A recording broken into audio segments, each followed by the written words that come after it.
ich hyped? Scheiße ja! Hab ich Bock? Fuck ja! Bin ich ne Kartoffel? Absolut! Los geht's!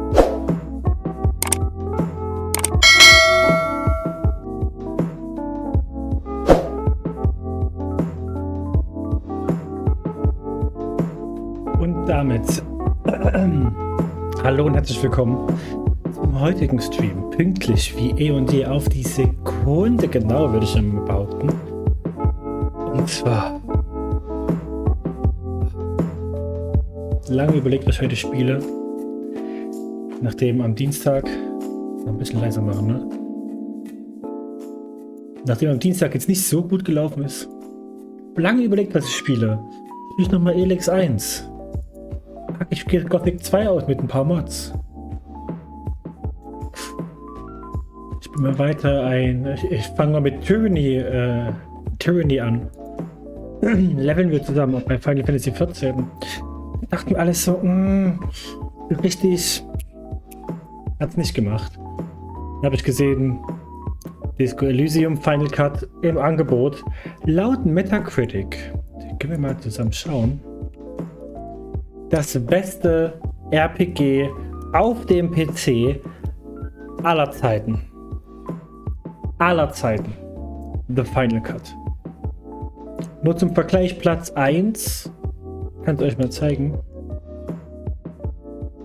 Platz 1 ist Elysium Final Cut auf Metacritic. 97 Punkten. Platz 2 ist Baldur's Gate 2 mit 95. Also, das hat was zu sagen. Platz 3 ist Divinity Original Sin 2. Was das hier ist, weiß ich nicht. Muss irgendein Tag sein. Genau. Ne? Witcher 3 habe ich leider nicht zum Laufen gekriegt mit den Mods. Da arbeite ich noch dran. Jetzt da eine neue Witcher-Saga kommt, ist doch ordentlich Hype dabei. Habe ich auch noch Bock drauf. Aber schauen wir erstmal, wie Disco Elysium läuft. By the way, wir einmal dabei sind, wenn wir nach User Score gehen.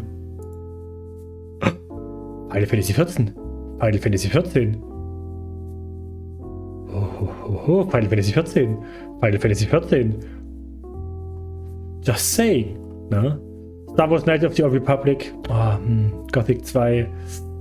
Sind schon ein paar echte Schätze dabei, ne? Aber wir pausieren schon mal die Musik, konzentrieren uns auf was völlig anderes. Und zwar geht es um Disco Elysium. Alles, was ich jetzt weiß, ist der Text bei Steam. Disco Elysium The Final Cut ist ein bahnbrechendes Rollenspiel.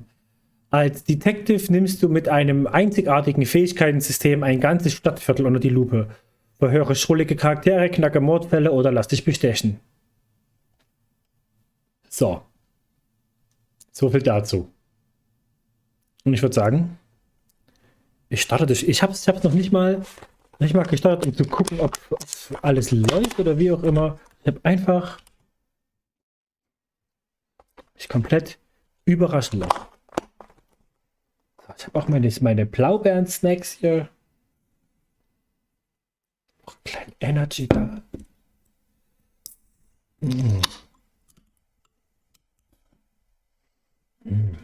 Ich gebe zu, ich habe schon mal ein bisschen nachgelesen, so Beginner-Tipps. Die waren jetzt, um die zusammenzufassen, mach dir keinen Kopf, Spiel einfach, ist wie ein Pen and Paper. Da gibt es kein möglichst bestes oder möglichst schlechtes Charakterbild.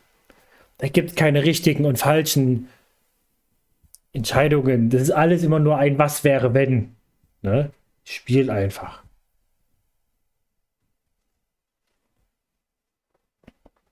So. Schon mal sehr, sehr langer Ladebildschirm schon mal. Den man hätte überspringen können. Gut. Vollbild, genau, haben wir. Komm, machen wir mal mit an hier. Wunderbar. Das lassen wir mal so.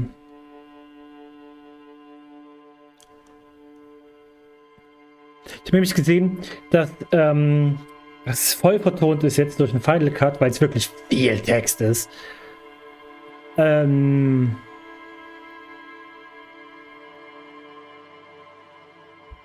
Oh nein. Kann ich ja gar nicht den ganzen Soundtrack gucken. Dank der Twitch-Integration können Streamer Umfragen hören, um ihren Zuschauern Einfluss auf das Gameplay zu geben. Zuschauer können für die Dialogoptionen stimmen, die ihnen am besten gefallen, und die Hautauswahl des Streamers durch temporäre Boni-Abzüge modifizieren.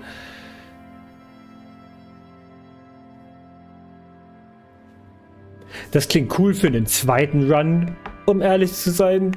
Ach, für den ersten Run möchte ich ja nicht, dass ihr bestimmt, wie ich spiele.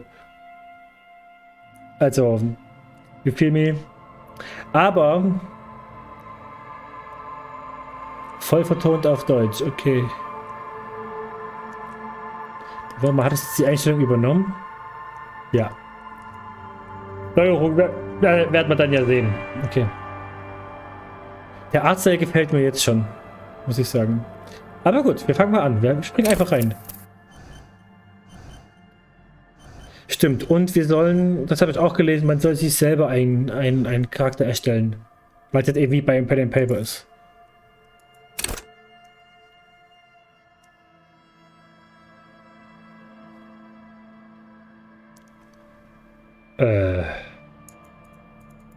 Ich habe ja jetzt nicht so viel zu verteilen. Also meine Psyche ist furchtbar und meine Konstitution ist furchtbar. Dafür ist meine Motorik gut. Ich setze meine Motorik auf normal. Weil ich hätte nämlich gerne bei Psyche noch ein bisschen mehr.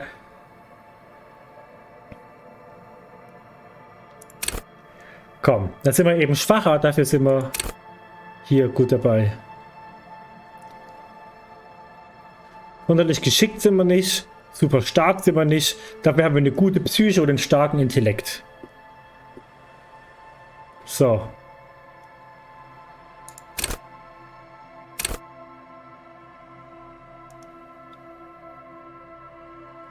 Ach du Heilige.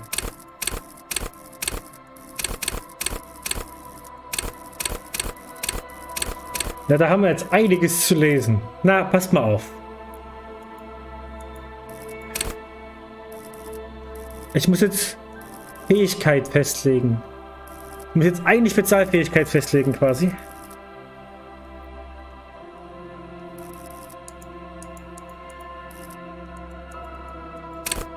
Hä? Weggeklickt, ja. Wähle deine Spezialfähigkeit. Die gewählte Fähigkeit erhält einen Bonus von 1.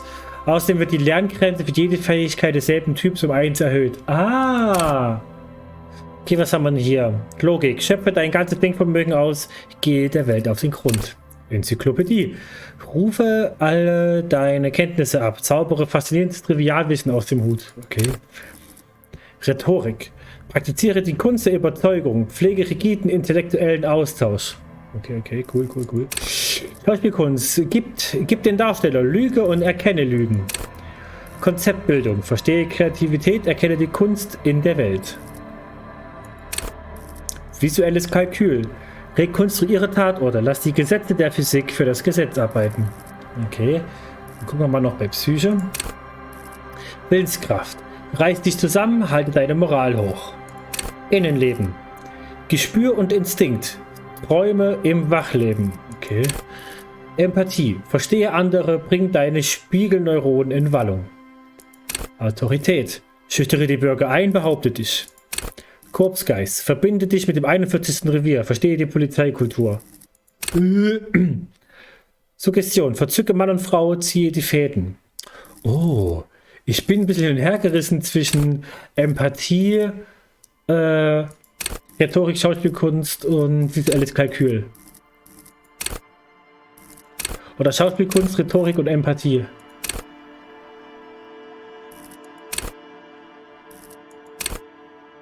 Ich nehme Empathie. Ja. Was haben wir hier noch? Zwielicht? Schauder. Ah, okay. Ne, wir nehmen Empathie. Empathie. Oder Rhetorik. Ah, ich weiß es nicht. Was ist unsere große Stärke? Empathie oder Rhetorik?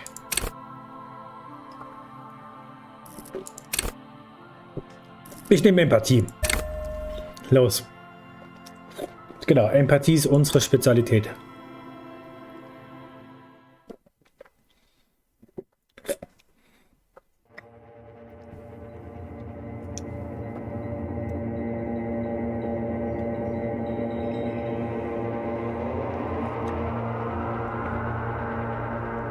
Okay. There is nothing. Only warm primordial blackness. Your conscious ferments in it. No larger than a single grain of malt. You don't have to do anything anymore. Ever. Never, ever.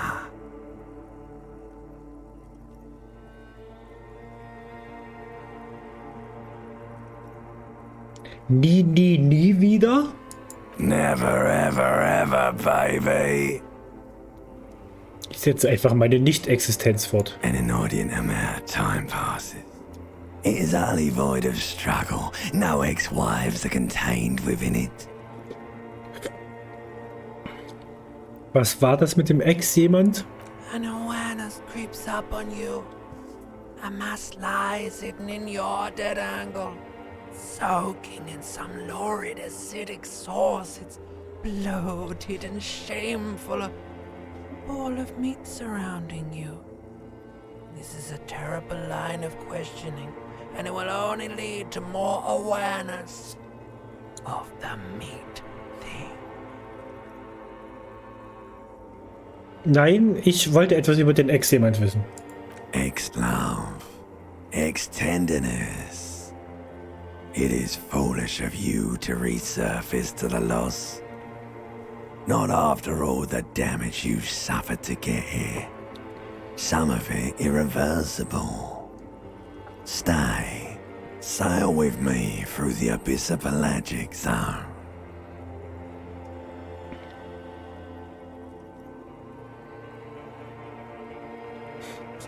Nein, ich will jetzt aussteigen. Ich mag Schmerzen und gleißendes Licht und etwas von Leuten zu wollen, was sie mir nicht geben wollen. Do you really? Wirklich, lass mich aussteigen. You wouldn't like it if I told you what was back there. Why'd you think you had to bludgeon yourself into oblivion? Or did you not sense yourself marinating? Poured so much on yourself, got a bit carried away, did we, Chef? Fear and apprehension. You should ask what's out there first. Ah, eine meiner Fähigkeiten hat sich quasi eingeklinkt. Hier steht Innenleben. Einfach 8, mein Ergebnis 10.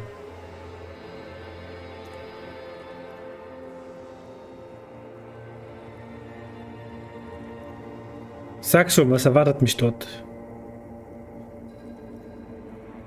Und warte, was? Ich habe mir das selbst angetan? Yes, your one disco mother. Was erwartet mich dort? There's this giant ball there. And evil apes. And evil apes are juking it out on the ball. You're one of them. It's basically all just evil apes juking it out on a giant ball. Wie klein sind die Affen? Infinitesimally small. Und wie groß ist die Kugel? You can't even make out it's a ball when you're joking it out. It's that large. Hallo Blackometro, wie geht's dir? Schön, dass du da bist. Und dieses Behaken, von dem ich da höre, was bedeutet das? Vying for resources. It's just a stupid expression you picked up somewhere. The part of the presentation you want to take home with you is this. You have to beat the other evil apes in the face. Or you lose. Ich hoffe, ihr guckt das gerade mit Kopfhörern, ne? Das ist ja übelst geil. Das ist traurig. Yes, it is. And you drowned in that sadness a long time ago. Was meinst du mit ertrunken? You're lost. Mir geht's gut, gerade von der Uni gekommen, hab jetzt Wochenende. The sound outside, you recognize it.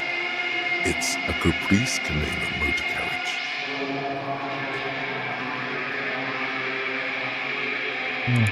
Ich öffne die Augen.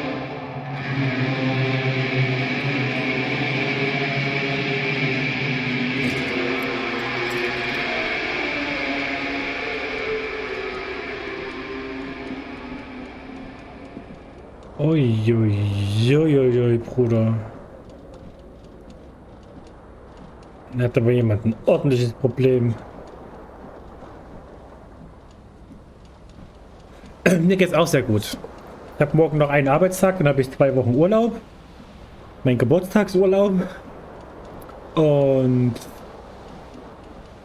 ich spiele jetzt gerade Elysium, was laut Metacritic das beste RPG ist, das jemals auf dem PC erschienen ist. Deswegen klassischer Montag bei ihm. Ja, ich glaube, zum Hervorträgen. Nice, I love it. Wir nehmen erstmal unsere Hose, bitte. You hear a jingle. Keys are clinking in the pocket of your flare-cut pants. Cool. It says, whirling in rags, on the aluminium keyring. There is a single key on the ring. The number 1 is etched on it. It should open the door.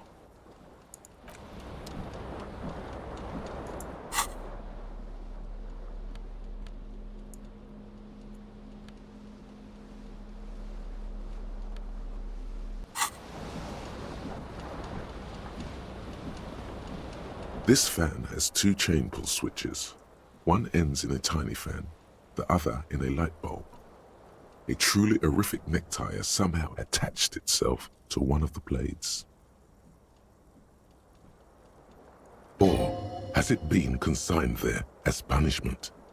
You feel as though this creature is your friend and wants to reattach itself to your neck so that you may continue your adventures together in this strange world. Ich habe auch keinen Plan von dem Spiel. Ich habe gerade erst angefangen.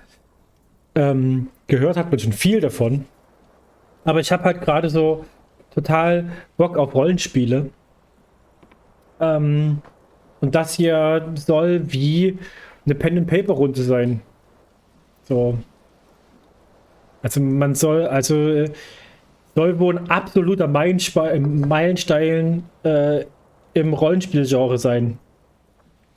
Und ich meine, wie gesagt, Metacritic sagt, beste RPG aller Zeiten. Noch 2 Punkte höher als Baldur's Gate 2, was halt schon ein Meisterwerk war. Besonders für seine Zeit.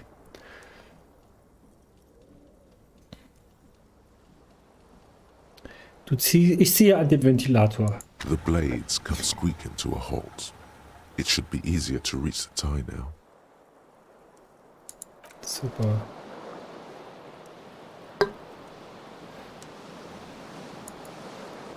Ich hole mir mal noch was zum Anziehen hier.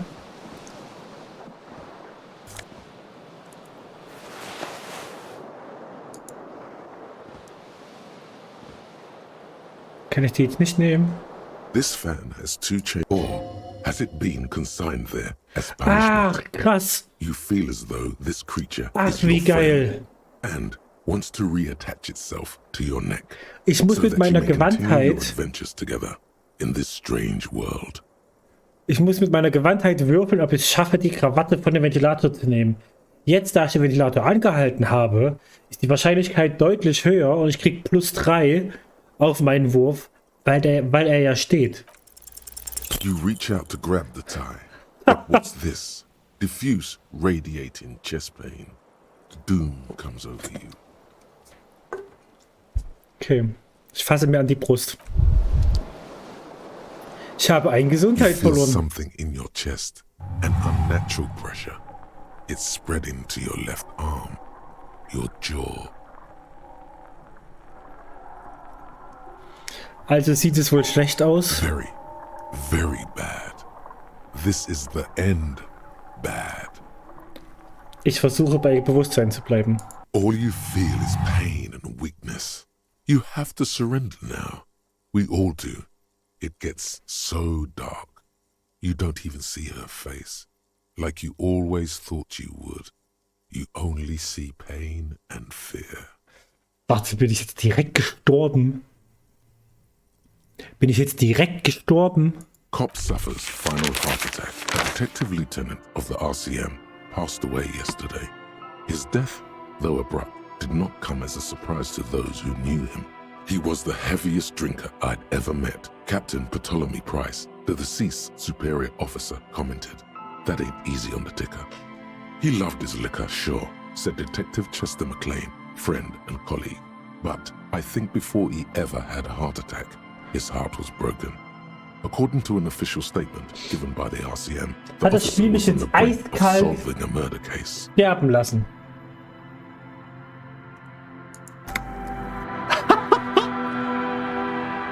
Tatsächlich.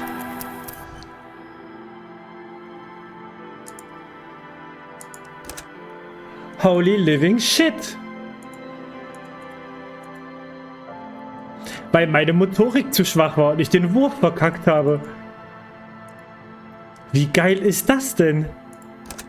Gefällt mir.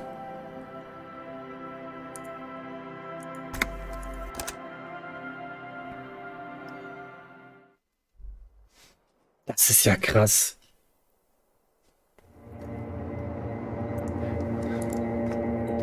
Damit habe ich jetzt echt nicht gerechnet. Ich hätte speichern sollen. There is nothing ever. So, das hat man gerade schon. Ever. Never an inordinate amount of time passes. An awareness creeps up on you. I must lie. Ex-love. Ex, do you really? You wouldn't lie. Fear and apprehension. Yes. There's this giant. You can't even. Infinitesimal. Vying for resources. Is. Yes. You. The sound outside. So. Krass.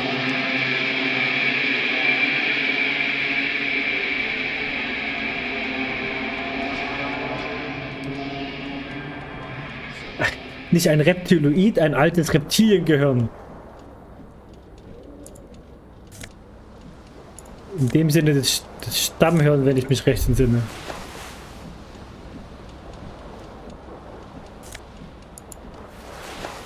Vielleicht sollte ich mich erstmal darum kümmern, dass es mir wieder besser geht. Boah, die Tür ist sogar am Arsch, Alter.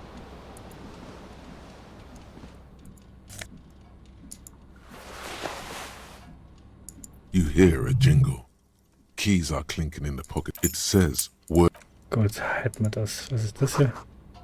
In der Badewanne liegen Flaschen Wein, Bier und süße Liköre. Okay. A mirror hangs above a Das bent ist and gleich. broken sink. In a fierce discharge of masculine energy, someone has ripped half the faucet off. Alter. Was this not the same Elo that founds empires and lays waste to cities? Virile, uncaring towards the little things? Probably not, no. Hot water sprays from the faucet's base, and steam covers the mirror. You cannot see yourself, just a vague impression of a man. Suddenly, you realize you have no memory of the face that awaits you there, underneath the soft vapor. Ich setze dazu an, den Spiegel freizuwischen. As you slowly reach your hand towards the surface of the mirror. Nein. Abort, you clearly have not thought this through. You won't like what you see there, and you will never unbecome it.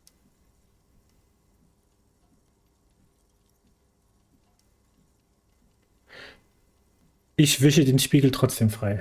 Behold, Guckt mal unten links. Jetzt habe ich auch ein Profilbild. Ein Avatar habe ich jetzt. Hatte ich vorher nicht. Holy shit, sehen wir scheiße aus. you have no idea who this thing is, do you? Ja, vor allem, wie gesagt, das Spiel im Final Cut ist gerade, ist jetzt voll vertont. Und es ist gerade im Angebot bei Steam, deswegen habe ich es vorhin geholt, weil es mich so gejuckt hat.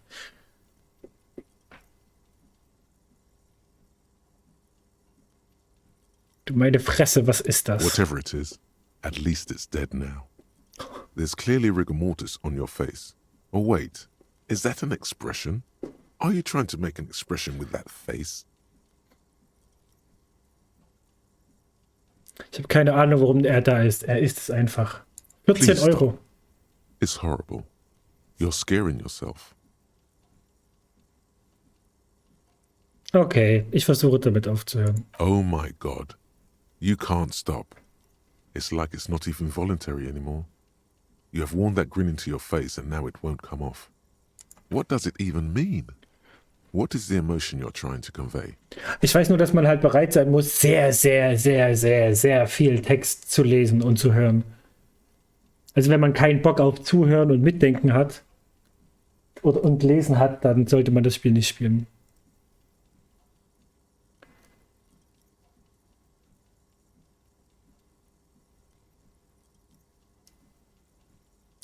Ich deute damit an, dass ich einigermaßen sympathisch bin. Ich glaube sogar, es kommt so rüber, auch wenn ich wie ein trauriger Typ wirke, dessen beste Zeiten vorbei sind. Irgendwie hat es einen gewissen Charme. There might have been 10 years ago. It's little more than a cadaverous spasm now.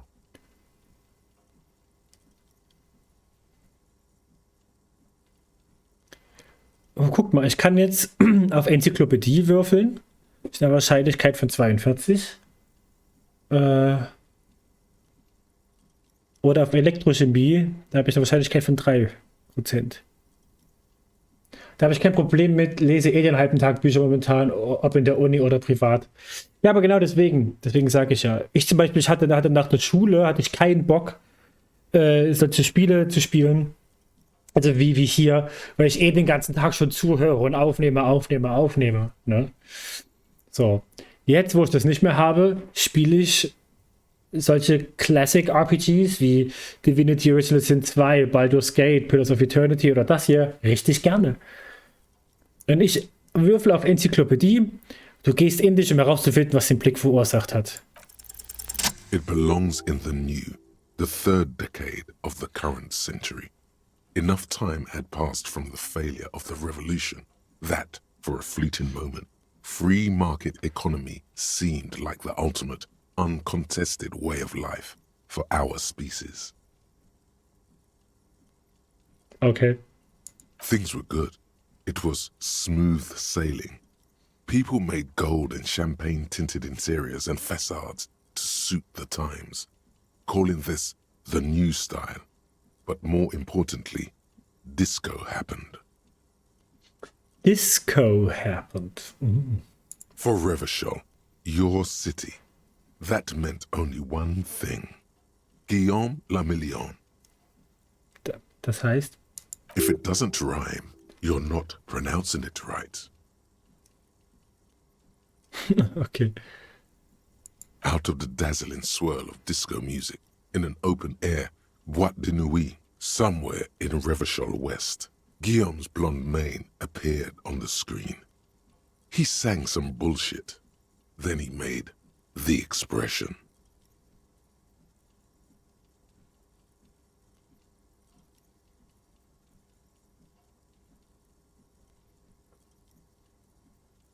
Hast du sonst noch etwas, wer ich zum Beispiel bin, warum ich versucht habe, mich sinnlos zu betrinken?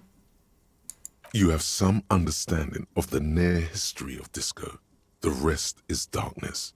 Aside from the useless fact that the motor carriage outside was a caprice Kanema. Okay. Das war's dann wohl. Ich schließe das Thema ab. It doesn't have to be.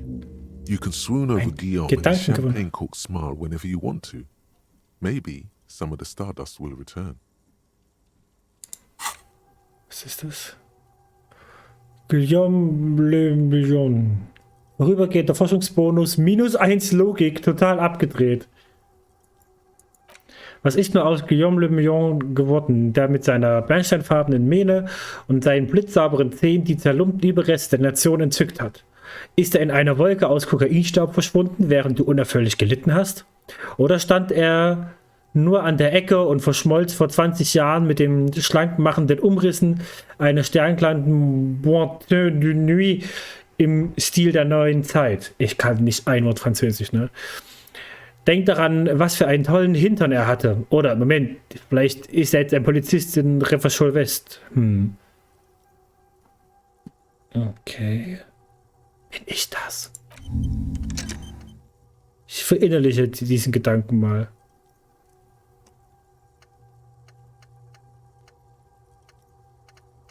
Ich weiß zwar noch nicht, was das heißt. Aber anscheinend denken wir da jetzt eine Weile drüber nach, bis wir zu einer Lösung kommen.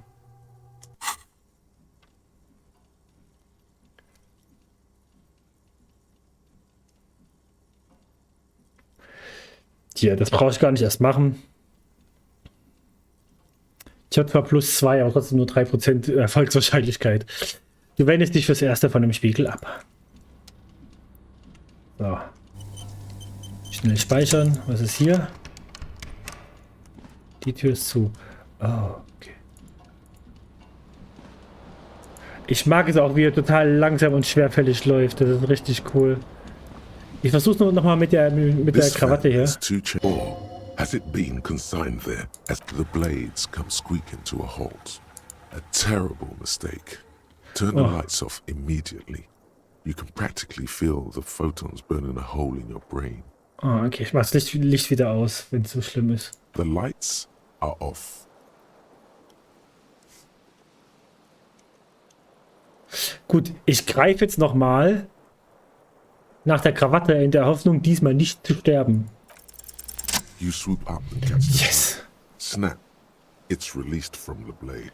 Warning, warning. The necktie is no longer contained. What you have in your hand is a fantastically colorful tie with 4 or 5 different patterns. The knot reminds you of a noose.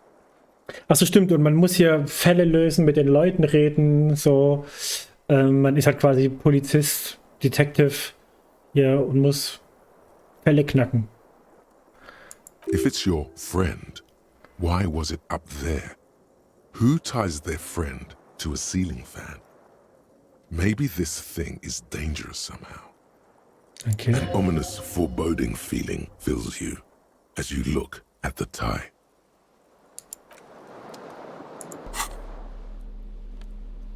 Warum sollte ich jetzt... Ach, guck mal. Die Karte gibt mir +1 in Leben. Weiße Satorhelm gibt mir -1 Suggestion und +1 Konzeptbildung. Minus Gewandtheit. Ach du Heilige.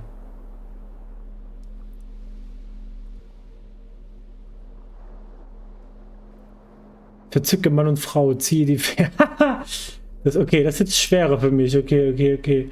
Das ist kein Problem. Elektrochemie, Gewandtheit, dann ist es halt so.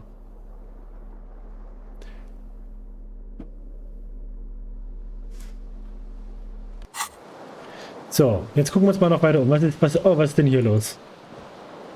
The window stands broken in its frame. Cold wind blows in.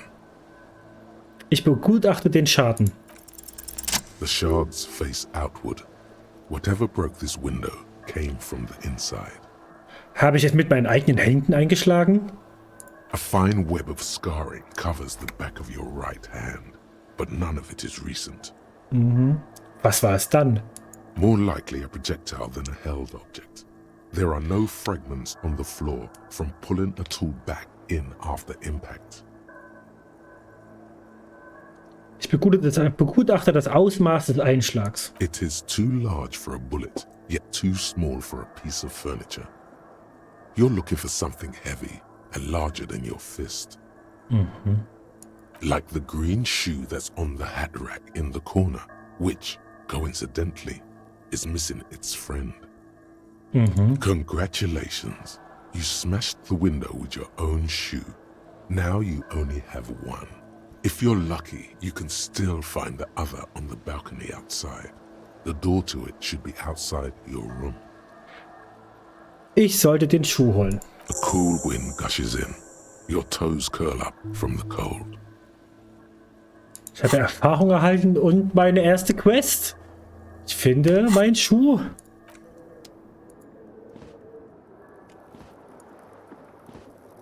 Bis jetzt ist das richtig cool. So, ich habe jetzt grüner Schuh, linker Fuß. So langsam, aber sicher sehen wir zumindest kleidungstechnisch wieder wie ein Mensch aus. Was ist denn hier passiert? Anscheinend hat jemand das Tonband mitten im Lied herausgerissen. Cool, emotionaler Wutausbruch. Das Tonbandgerät ist noch eingeschaltet. Seine Spulen rotieren leer vor sich her. Okay. Haben wir hier noch den Wein? Diese Magnumflasche Commodore Red ist leer. Okay. Haben wir uns gerade alles angeguckt, oder? Dann gehen wir mal raus.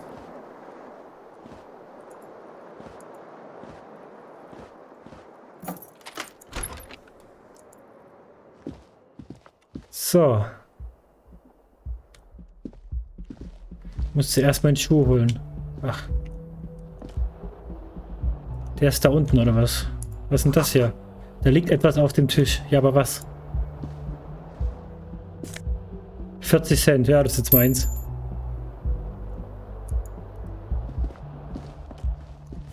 Kurz speichern. Hello, officer. Laut Glenda ist es der März im Jahr 51. Hallo? Ich red mal mit ihr. The young woman raises a cigarette to her lips. A silver jumpsuit falls off her like scale armor, sparkling. This is the sparkle of too many nights out on the city. Officer, bin ich ein Soldat? No. Deine Frage scheint sie zu verwirren. There's only one solution to this. You're a businessman. Oh mein Gott, der hat sich dermaßen besorgt. Also, jetzt verstehe ich's. Der hat sich dermaßen zugeballert mit allen möglichen Substanzen, dass er quasi kurz davor war zu sterben. Das war also der Dialog, den wir am Anfang hatten mit diesem schwarzen Nichts, mit unseren Gehirnteilen. Das heißt, er hat jetzt auch eine Menge vergessen. Krass. Warum haben Sie mich dann Officer genannt? Because you're a police officer, sir. Verdammt richtig. Schreiben Sie sich das hinter die Ohren. Direkt ausflippen. Ja, natürlich bin ich das. Sind Sie sicher? Nee, Sie wollen mich wohl verarschen. I'm not. Unless you've been shitting us all this time. Keine Antwort. Die ganze Zeit? You've been here for 3 days. On official police business. no 3 less. Tage erst, okay. Und was für Angelegenheiten sollen das sein? Couldn't say. In truth, so far, mostly drinking. Okay, wir sind 3 Tage hier und haben uns bereits einen Namen gemacht als der Typ, der sich die ganze Zeit die Kante gibt.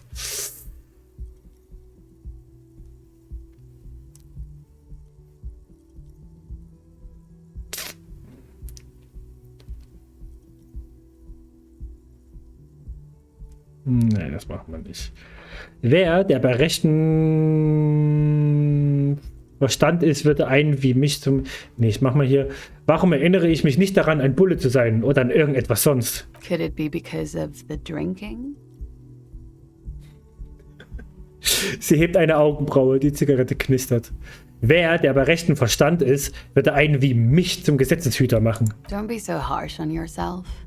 They let almost anyone be a police officer. Hat sie gerade gesagt, sei nicht so hart zu dir selber, nur um mich im Anschluss direkt zu dissen? Interessant. A glib remark. Don't let it stand. Assert yourself.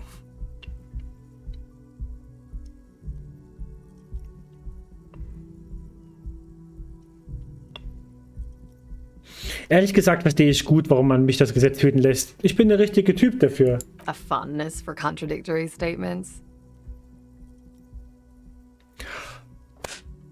Wie cool ist das? Sie geht drauf ein, dass ich noch vor einer Minute gesagt habe, wer sollte mich zu einem Bullen machen? Das ist doch dumm. Und jetzt sage ich, ich bin halt auch der richtige Typ dafür. Und sie reagiert halt direkt drauf und sagt,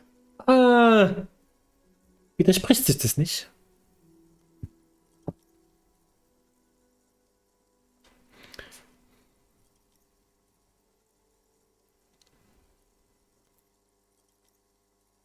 Nein, manchmal tauchen diese Informationsfetzen auf, kleine belanglose Fakten. Das hat etwas von einem Spitzendetektiv. Of course. She remains unconvinced. Ich muss jetzt hier nicht auf Teufel komm raus diese Frau überzeugen, dass ich ein krasser Typ bin. Ich muss jetzt los. Of course. Be careful, officer. They don't like the police around here. She looks back at you, a light glinting off her eyes. Goodbye.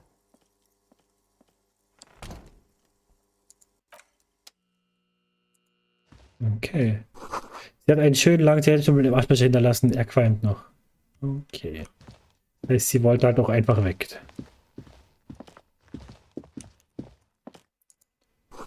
Die Wochenendausgabe der Satirezeitung Trompe-la-Monde. Wie auch immer man das ausspricht. Tut mir leid. Kann ich jetzt noch mal bei ihr klopfen und sagen, hey,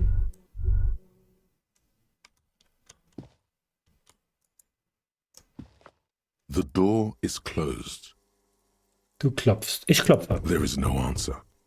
You hear the shower being turned on, somewhere inside. A tremendous loneliness comes over you. Everybody in the world is doing something without you.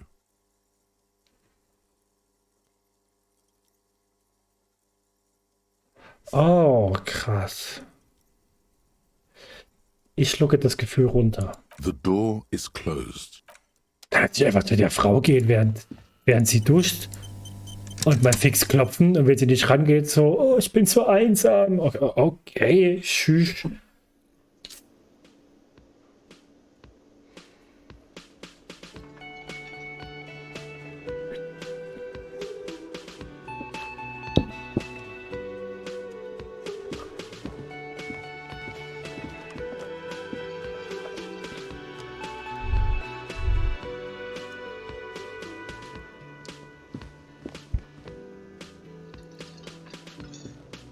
A man in his late 20s stands behind the counter, inspecting a stuffed seabird.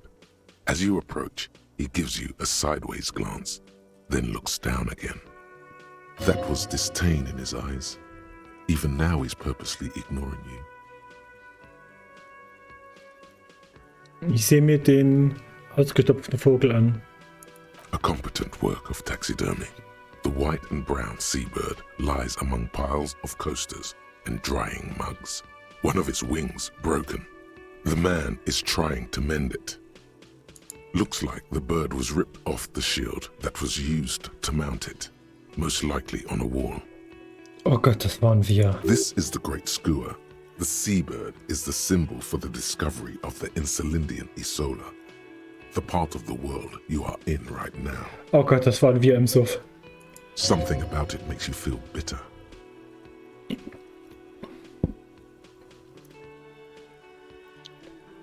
Oh Gott, ich frag nach. Was ist mit dem Vogel passiert? Look, your buddy is over there. Er sieht zu den Türen hinüber, wo ein Mann in einer Fliegerjacke mit dem Fuß auf den Boden tippt. Why don't you go and talk to him, okay? Okay, was meint sie mit meinem Kumpel? He pretends not to hear you, concentrating on the bird instead. Ja, okay, wir gehen ja schon. Scheiße. Geht ja gut los. Wir haben es ja mit einigen Leuten hier direkt komplett verkackt. A bespectacled man in an orange bomber jacket is tapping his foot on the floor. Looks like he's waiting for someone. As you approach, he narrows his eyes and extends his hand in greeting. If an assault were launched on this building right now, if the windows came crashing down and the whole world descended upon you, this man would hurl himself in death's way to save you. You are sure of this, but why? Krass. Moment, wer ist er? He is your half-brother. Oh. Oh. Ich schüttel ihm die Hand. Hello, I'm Kim Kitsuragi, Lieutenant, Precinct 57. You must be from the 41st. Warum? Hä? Ich denke erstmal ein Halbbruder. Warum stellt er sich mit seinem Namen vor? You realize he's waiting for your name. This is your chance to come up with a really good name for yourself. Get creative. Conceptualize.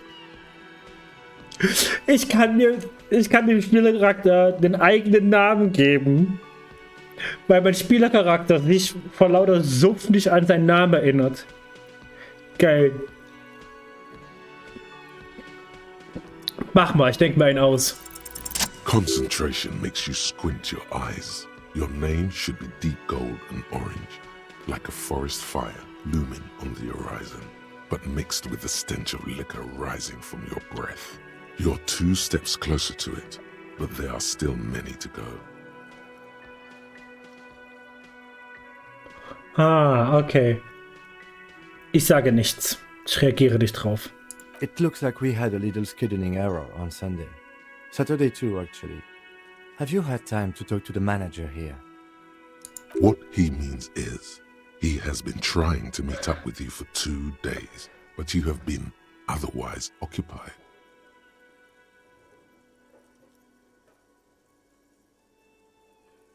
Nein, noch nicht. Then we should ask him for a rundown of the area. Get me up to speed. I understand the scene is out back, right? Der Tatort ist im Hinterhof. Da, wo mein Schuh liegt. It also wouldn't hurt to assure him the police are finally here. In full force, I mean. Have you mapped out the initial interviews? Ja, die Polizei. Ich weiß, dass ich ein Polizist bin. Das nehmen wir. Right. And the interviews? Alter. Welche Befragung? At the 57th, we like to prepare an initial list of persons of interest, and then just skim the surface. Prepare the field, get to know the players. You don't do that? Maybe it's not an inter-district practice. Nee, habe ich noch nicht gemacht. Okay, we'll have time for that after we take a look at the coroner's case. Have you removed the dead body from the tree? Scheiße, was? Der hat ja gar nichts gemacht. Also, wissen Sie, ja. Welche Leiche? Scheiße. Er wird auf den Mordfall angesetzt und vergisst die Leiche vom Tatort zu entfernen. Welche Leiche?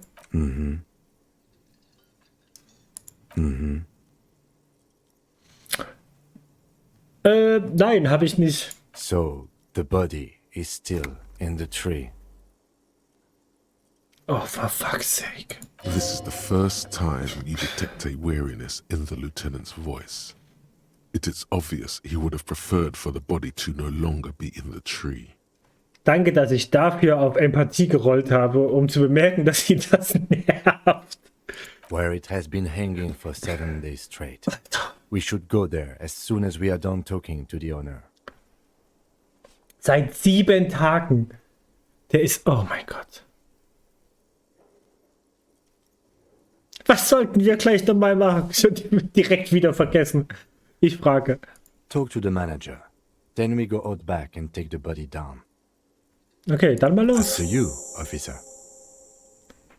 Yay, wir sind zu zweit. If you're about to embark on an investigation, shouldn't you have a badge? Oh, Scheiße. Moment mal, soll ich nicht einen Ausweis oder so haben? Oh Gott, eigentlich ist das echt nicht lustig. Aber schon ein bisschen, aber... You mean you don't have a badge? Ich habe meinen Ausweis. Ich bin ein Polizist und ich habe meinen Ausweis. Also, ich hatte keinen bei mir, als ich aufgewacht bin. Losing your identification card is a serious matter. My vehicle has a shortwave. You can use it to report your badge missing. I advise you to try to locate it as quickly as possible. But getting the body down should still take precedence. Stimmt, hier läuft ja auch noch Zeit mit. Hier unten rechts, guck mal. Lieutenant Kitsuragi is now in your party. You can talk to him whenever by interacting with him. Tutorial-Helfer. Sogar das Tutorial ist vertont, Alter. Okay. Beim Schild steht Kantine, nur für Gewerkschaftsangehörige, Eiler 16 Uhr. Holy shit.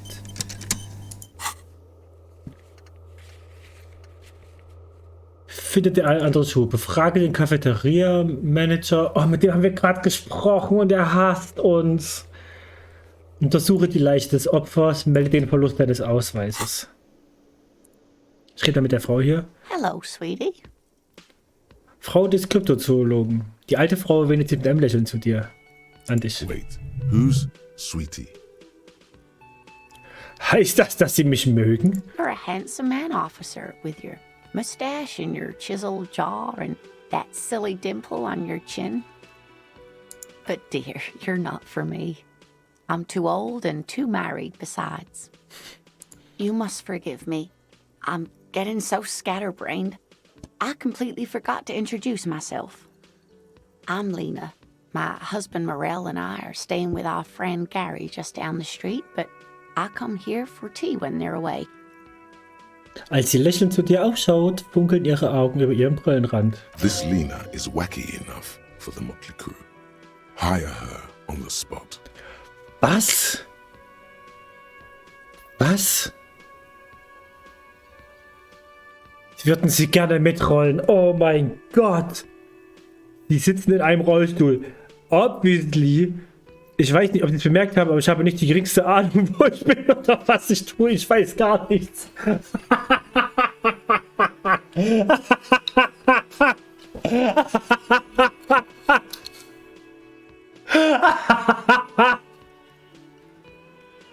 Oh mein Gott! Wie ist dieser Detective? Der einfach zu random Leuten hingeht und sagt so, ich habe keine Ahnung, was ich tue. Oh mein Gott, ist das gut.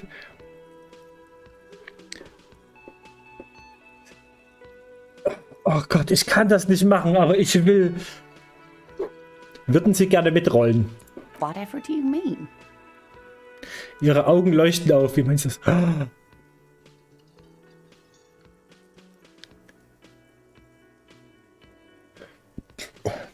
Ich möchte, dass Sie meine Partnerin im Rollstuhl werden. Helfen Sie mir, das Verbrechen zu bekämpfen, Hinterhöfe von Leichen zu befreien und Serienmörder dingfest zu machen. Sequence killers? Oh my. But I think you already have a partner, sweetie. A partner who'll need you to help him get a corpse down from a tree. Kim, natürlich, sie hatte ich ganz vergessen. Das nehme ich. Yes, and it seems to me that you do well to stick close to him. He has the look of an upstanding officer of the law, someone you can lean on, and, sweetie, you are looking unsteady. And even if he weren't there, I don't think you'd have much use for me. Warum nicht? 3 Köpfe sind besser als 2. Thank you, but Martinez isn't the most wheelchair-accessible place, you see. I'd slow you down. Perhaps another time. Gut, dann müssen wir jetzt wieder los. Good luck with your case. Ich kümmere mich jetzt trotzdem erstmal um meinen Schuh.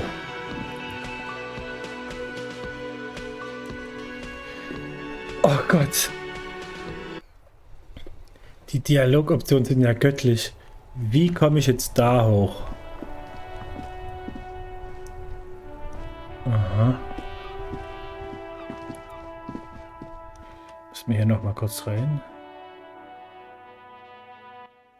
Stand da gerade knapp bei Kasse, nimm dir eine Plastiktüte und verkauf sie. Ich sammle Pfandflaschen und verkauf sie.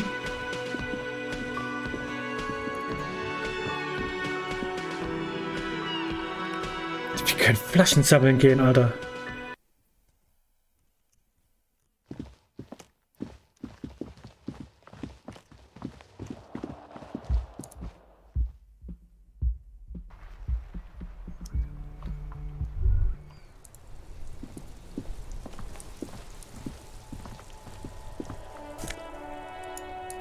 Ich habe meine Schuhe. +1 Beherrschung, -1 Gewandtheit. Ja, muss sein.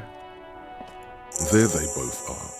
2 identical shoes, both copiously green and indiscriminately snakeskin, reunited on your feet. Like 2 baby crocodiles. Wie sitzen die? Good, they're balanced, comfy. Feels like the only good thing about you right now, truth be told. Oh, sie haben Moral zurückgewonnen. Cool. Was haben wir jetzt? Vom Geruch des Meeres wird er ganz schwindlig. Na cool, dann sind wir direkt an der richtigen Stadt, ne?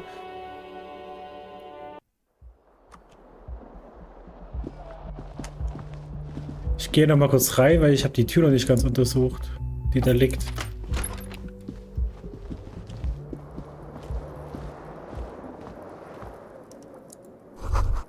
Kim versucht, deine zerstörte Badezimmertür zu ignorieren. Kim also tries not to look at the pile of taped viscera on the carpet, or the weird suitcase on the hat rack, or the potted plant dying in the corner. But it's all just too morbid to ignore. Hier passiert die Magie. Das hier tut mir leid. No problem, officer. Willenskraft zurückgewonnen. Kein Problem, Officer. Er macht einen Schritt in Richtung Tür, als wolle er gehen. Kann ich ihm nicht verübeln. The bed is cold and not particularly inviting, but it's yours. The sheets look awful. The option to go to sleep becomes available every night after 9 p.m. Okay. Cool. Ich mache die Ventilator mal wieder an. The fan stands still. The switch must be broken, because nothing happens. Oh, toll. Naja.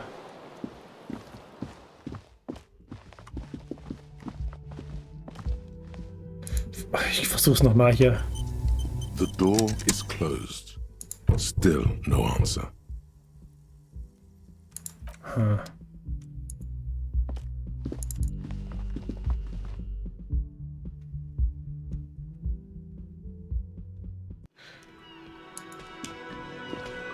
Oh, ich sehe gerade erst meinen Partner und das Spiel hat mir gerade gesagt, wenn ich etwas ohne ihn machen will, oder was er nicht sehen soll, dann muss ich mich rausschleichen, wenn er schläft. Wir wollen hier mit der Befragung anfangen, würde ich behaupten. The man with the unimpressive beard notices you approaching. He drops the ledger he was holding and turns to the lieutenant. Mr. Gart, right? You run this place. Yes. I am Kim Kitsuragi from Precinct 57. This is an inter-district investigation, so joining me from Precinct 41. Im Verbund. Oh Gott, ich weiß meinen Namen nicht.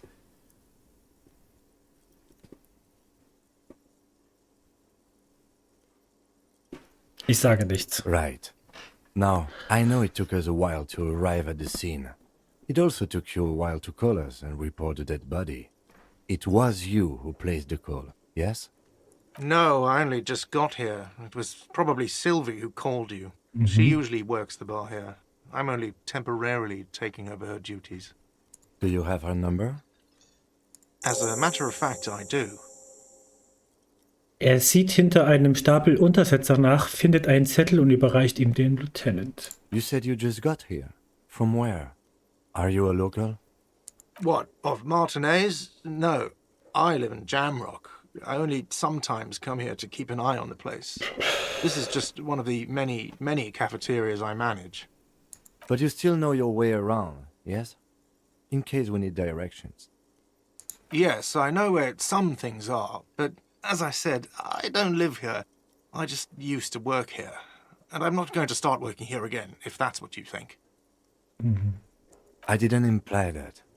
Detective. Ja. He probably means this is where you step in and ask your questions. Also dann, Fragen. Ich schaff das schon. His face expresses profound doubt in your having this. Ask him about the body's location before asking if he killed him.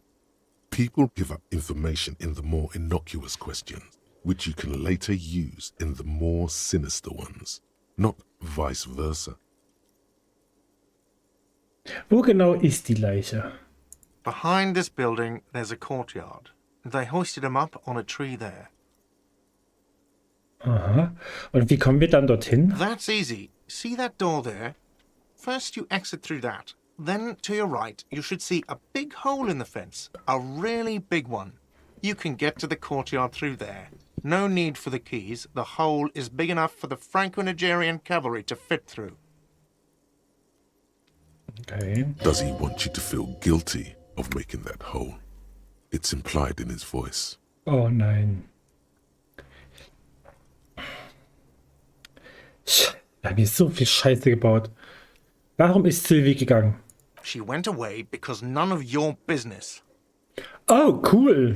Have they not been telling you you're a cop? Bin ich ein Bulle oder nicht? Alles geht mich was an. Okay, you got me. She went away because of the dead body out back. And because I asked for her number. That's why Sylvie went away. I hope you appreciate that. Aha, Thank you. sagt der Lieutenant. Er öffnet den Einband seines kleinen Notizbuchs und verstaut die Nummer sicher in einem kleinen Fach. Rätsel gelöst. Ist nicht so gut gelaufen, was? I asked an employee out. She didn't want to come, but felt obliged to. It was a bad idea. Now, what is so goddamn fascinating about that for you? It's got nothing to do with the lynching. Sowas geht mir gehörig auf den Wecker. Ich bin Feminist. Ich gehe wohl gerne gründlich vor. Alles hat mit allem zu tun. So, Intuition. Alles hat mit allem zu tun. Good for you. Was there something else? I'd like to get back to what I was doing. Wer hat ihn umgebracht? I don't know who killed him. I'm not the police. That's your job. This is it. He said they hoisted him up on a tree. Who is this they, if he doesn't know? Vorhin haben Sie gesagt, Sie hätten ihn auf einen Baum gehievt. Auf wen haben Sie sich dabei bezogen? Oh, people are saying it was the union dock workers, that it was a lynching. Aha, wer genau sagt das? The locals, customers, the people who eat here, a lot of dock workers eat here. Sylvie told me everyone knows the dock workers did it. Did the debarders themselves tell her this, or is it a rumor? I don't really know. You'll have to ask her. Warum sollten die Hafenarbeiter diesen Mann lynchen? I would suppose it's because they have nothing better to do. You mean the strike? Die Yes, streiken. the strike. The man they hanged was a security guard for the harbour company, I hear. A mercenary.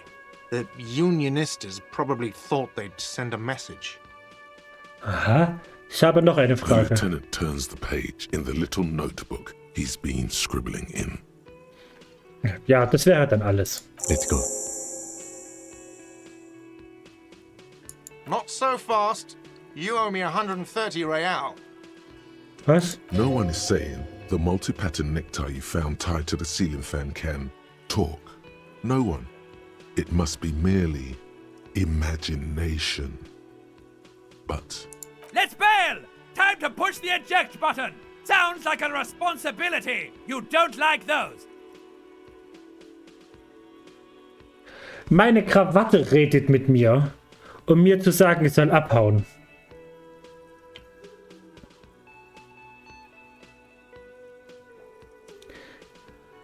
Einen Scheiß schulde ich Ihnen. Oh, you don't owe me shit.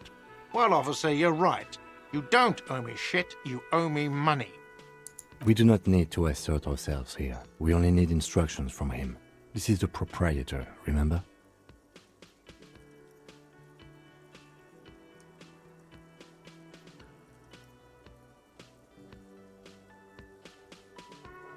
Oh, ich kann ihn beschuldigen. Ich kann ihm direkt sagen, okay, er erpresst mich. Ich bin Polizist, Tschüssikowski. Oder sag, in Ordnung, beruhigen Sie sich, worum geht es hier? Wir gehen's chilly an. You know, I get this all the time. Some hobo comes in here or some backpacking arsehole off the boat. The next day, when they can't make their fees, they get aggressive. I just never thought I'd be in this shit with a cop. Please, just give me the money. Who does that clown think he is? Arrest him! Hat meine Krawatte gerade zweimal mit mir gesprochen. Sie sind festgenommen. Wofür genau schulde ich diesem Laden Geld? Let's see. 3 nights at a tariff of 20 real comes to 60 real. Then there's the window you annihilated. The hole in the window was the first thing I saw when I came to work. So don't try to tell me you didn't. That will be 40 real in damages. Another thing you've annihilated is half the bar. You've run a tab of 30 real. Actually more, but we'll round it down to 30 for your hard work maintaining the stability and order of Revachol. That's 60 plus 40 plus 30 equals 130 real. And yes, real is still money. Oh, ich kann... Aber was genau ist dieses Geld? What are you, brain damaged?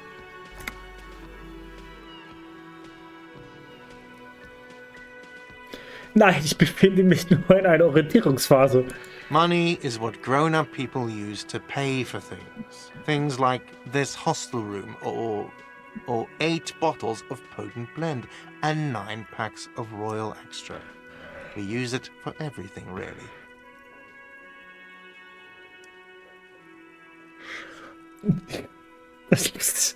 Wie komme ich an Geld? Are you serious?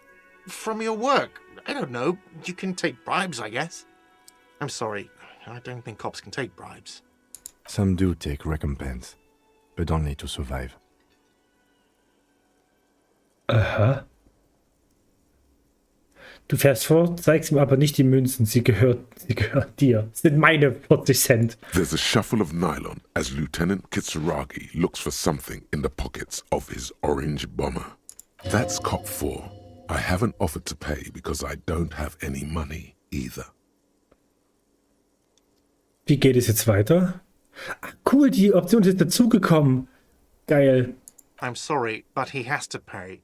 I can't let him stay here any longer if he doesn't.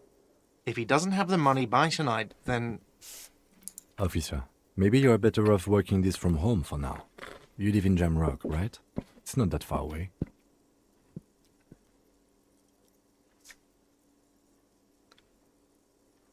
Mal sehen, was sich da machen lässt. I'm sorry I couldn't help more. You should take this up with your station. I have a shortwave radio in my car, okay? We have to get this investigation started now. Good luck.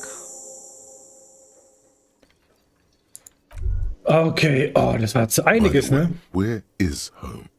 The address is coming up blank, and this place sure isn't it.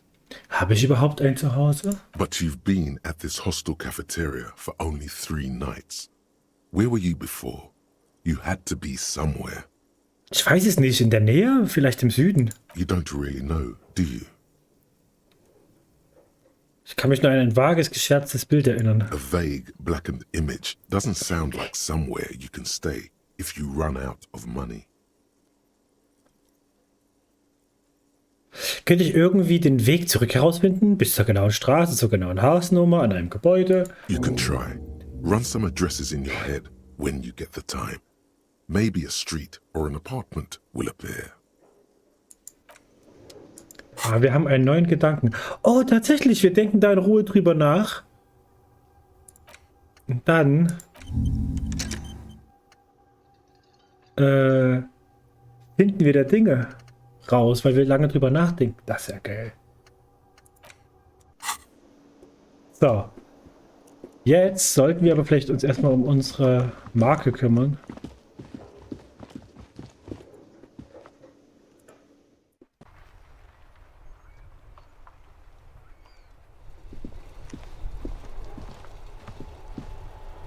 Wo ist denn?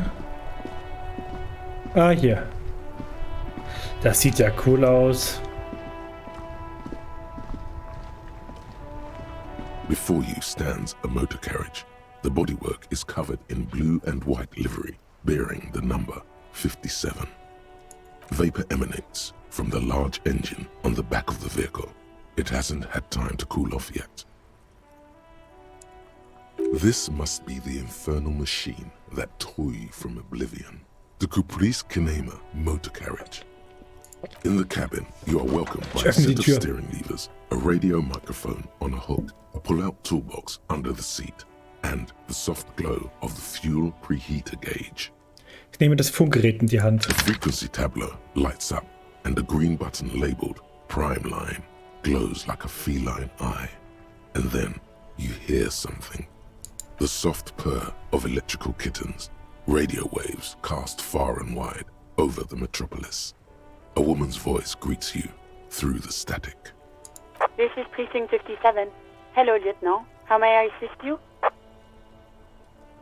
Hello, Alice. Please assist our colleague from the 41st Precinct here. I'm putting him on. Delta 10 kommen hier, Feuerläufer.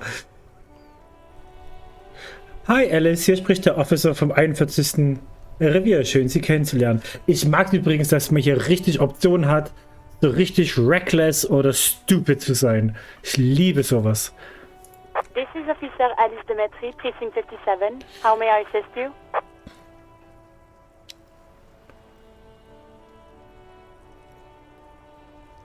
Könnten Sie mich mit dem 41. Revier verbinden? Ich muss etwas melden. Just a second, Officer. Sie schaltet dich in die Warteschleife. Das Rauschen knackt leise wie ein Lagerfeuer. Nach einer Weile hörst du, wie ein alter Mann dich über das Funkgerät begrüßt. Seine knarzende Stimme ist dir seltsam vertraut. 10-2, 10-5, this is 41st, come in, over. A scrawny old man sits in a dusty cubicle, smoking, with a large white rectangle sewn on his vest. In front of him is a box-shaped apparatus with an array of wires and antennas. The radio switchboard. Bevor wir rausfinden, wer das ist, gehe ich kurz aufs Klo. Bin gleich wieder da.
Da bin ich wieder.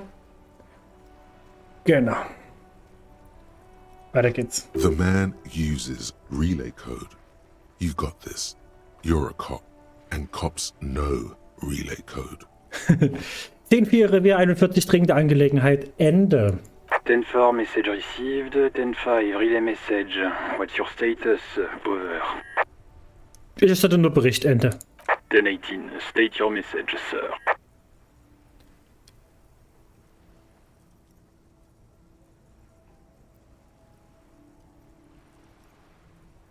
Ich möchte meinen Ausweis als verloren melden. 10-9, over.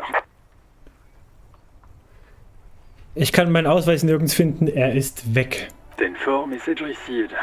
This is a very serious situation. I need to 10-22 the captain. Over. Is it him? What does he want? Ärger mit dem Chef. Says he lost his badge and needs to report it. He what? He lost his badge? Hey, wer spricht da? This is Communication Officer Jules Pidieux, sir. Over. Nein, der andere. You mean your partner? Over. What is he saying? He's asking who you are. Oh. I'm his goddamn partner. Oh, damn. It's your partner, Satellite Officer Dietmar, sir. Over. Did he lose his memory along with his fucking badge? Der Mann im Hintergrund klingt, als verliere er die Geduld. Who lost his badge? Ach, scheiße. Wer schaltet jetzt alles hier ein? Oh Gott, ist das peinlich. Dick fucking Mullen. Who do you think? Dick Mullen. Wir heißen Dick Mullen. It's Officer Dick Mullen from the bestseller Dick Mullen and the Lost Identity. Sagt er und verbeißt sich das Lachen. Dick Mullen is not your name. It's the name of a fictional detective who would not lose his badge. Okay. Defend yourself. Immediately. They're laughing at you.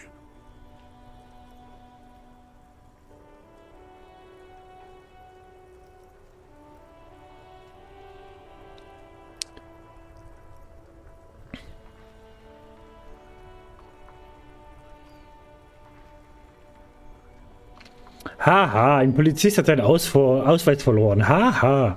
Als ob ich der erste Bulle wäre, dem das passiert. He says this has probably happened to other policemen before him and laughs sarcastically.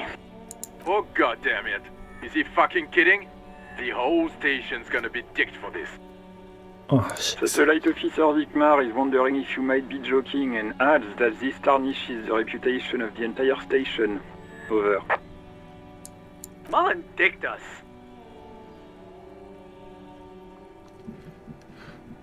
Kommen Sie, Officer. Sagen Sie ihnen, dass Sie aufhören sollen. Das ist eine ernste Angelegenheit.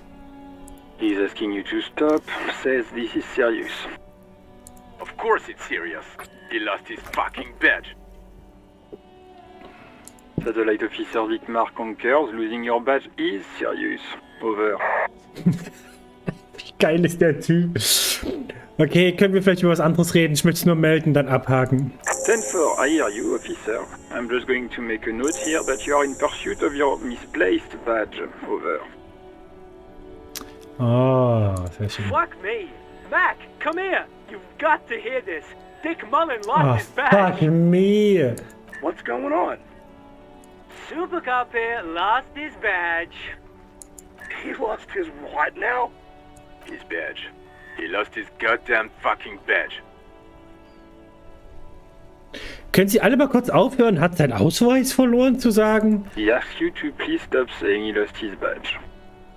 Why? Did he find it? Alter. Aus dem Raum am anderen Ende der Leitung ertönt schallendes Gelächter. Sergeant Person was wondering if you found your badge yet.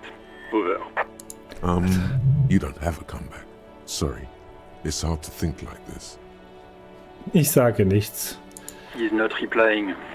Looks like he's still looking for it. Alter. Es reicht jetzt, ich habe noch andere Dinge zu besprechen. 9, come again. I didn't get that. Over. Durch das Stimmengewirr im Hintergrund hat er Probleme, dich zu verstehen. New heights even for Captain Sober. Ask him. Ask him if he's lost his gun too. Oh fuck, wir haben keinen Revolver. Sergeant Orson wants to know if you lost your gun too. Over. Check your pockets. Check your... Holy fuck. You don't know where it is, do you? Ich habe meinen Revolver nicht bei mir. No. It's gone. It's not fucking on you. Don't sweat it, Bratan. You don't need a gun to have fun. We can still have fun. It's not all over. Meine Krawatte nennt mich Bratan. 10-9, coming officer. Did you get my question? We were wondering about your gun. Over. Oh Gott, das kann so schief gehen. Okay, wir würfeln auf Schauspielkunst. 72%ige Wahrscheinlichkeit. Du überzeugst sie, dass du deinen Revolver nicht verloren hast.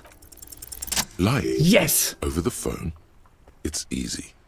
Just say it like it's the truth. And then it becomes it. Natürlich habe ich meine Schusswaffe noch. He says he didn't. Thank God for that. That would have been a nightmare.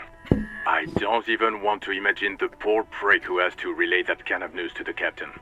Losing his badge is bad enough. Tell him to find it, and fast. We can't have some gangbanger running around with it. We're all glad to hear you've not lost your gun, officer. You need further assistance?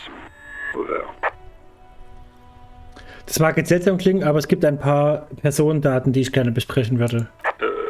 Okay, 10-4, sir. I hear you. Relay your question. Over. Wait. Before you say anything stupid, think it through. Was gibt es da zu überlegen? You're going to be looking at a straitjacket if you tell everyone you lost your memory. Be smart about this. Ask if he's there alone. 10-4, sir. I'm not hearing your question.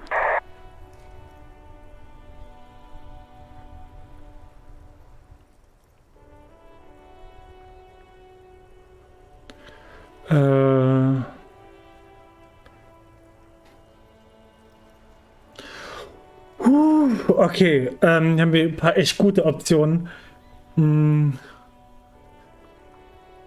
Moment, sind Sie alleine im Raum? Ich benötige vertrauliche Informationen zu meiner Person.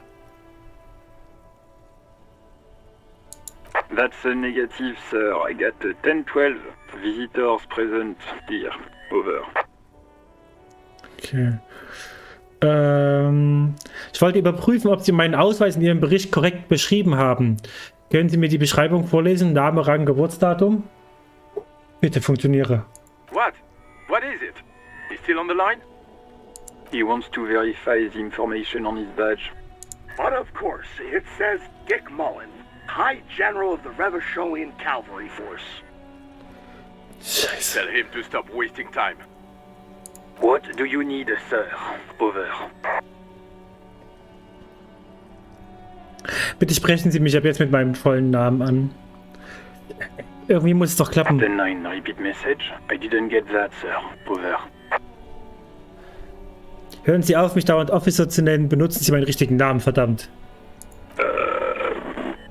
What? What is it? What can he possibly still want from us? He seems intoxicated and keeps asking me to call him by his name. Oh, Scheiße. Hat nicht Mullen's geklappt. drunk and emotionally aggressive. That's new. Wrap it up. Don't indulge in his drunken antics. Ja gut, beenden wir das. Understood, sir. Over. Ja, 10-10-Übertragung abgeschlossen. Weiterhin auf Empfang. Ende. Du beendest das Gespräch mit dem 41. Revier. Roger that. 10-10. Over and out. Das Rauschen endet mit einem lauten Klicken. Dann ist es still im Fahrgastraum. 18 kilometers to the south, in the 41st Precinct's relay booth, a small crowd has gathered around Communication Officer Jules Oldboy Pidier, around a dozen cops. The small room is filled with cigarette smoke, abuzz with laughter, when Officer Judith Minnow enters. Her left arm is in bandages, and her hair trimmed short. What is going on here? Did something happen? Fragt sie überrascht. Jean Wigmore dreht sich zu ihr um und sagt: What happened is my partner made contact, and it's not good. He's lost his badge. He seemed confused, delirious even. Er überlegt. Mac, the torso Torson, is finger-fucking his fist, laughing hoarsely and apparently telling some dirty story to his partner, Chester McLean, near the... Yeah, Mullen was fucked, all right. Sounded fucking drunk to me. Yeah, Mac's right. That was some gnarly shit there. Enough! None of this is funny. It's fucking sad. That's what it is. He's a cop. He's one of us, goddamn this.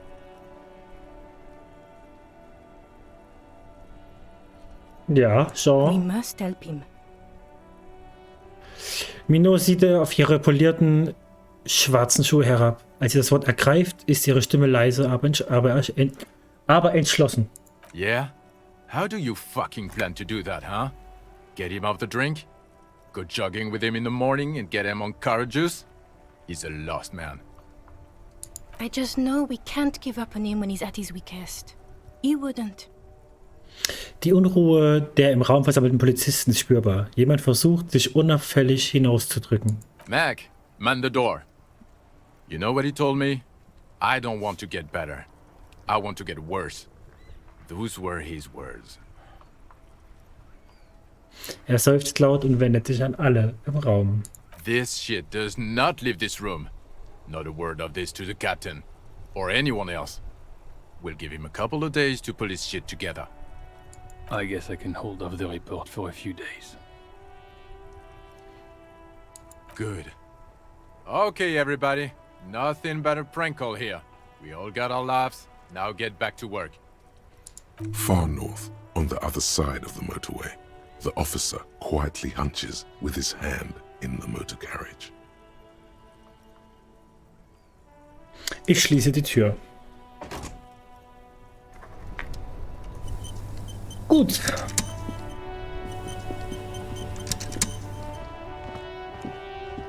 Das heißt, im Großen und Ganzen sind wir gerade eigentlich ganz gut am Arsch.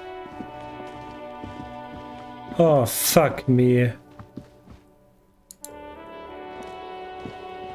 An old call box with a matrix of push buttons lists all the companies in the East Delta Commerce Center.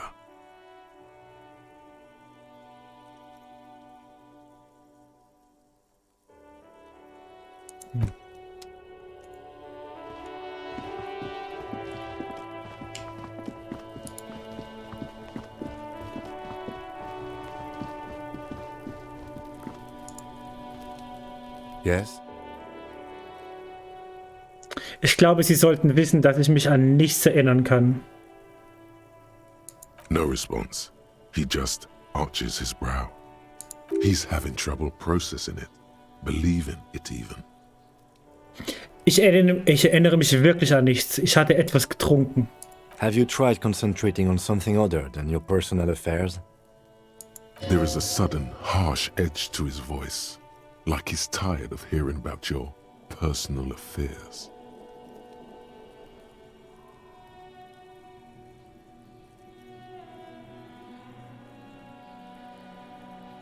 Was ist denn so falsch an persönlichen Angelegenheiten? Not a fan. It's just the nature of lieutenancy.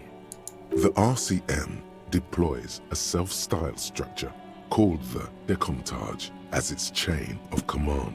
Every lieutenant is responsible for 2 sergeants and 8 officers. That means the average lieutenant has to deal with quite a few personal affairs. Even you know this. Okay, dann lassen wir das Thema eben. Focus on other people's troubles, not your own. That is a relief. Okay, The ciao. moment passes. The lieutenant glances at the sports watch on his wrist.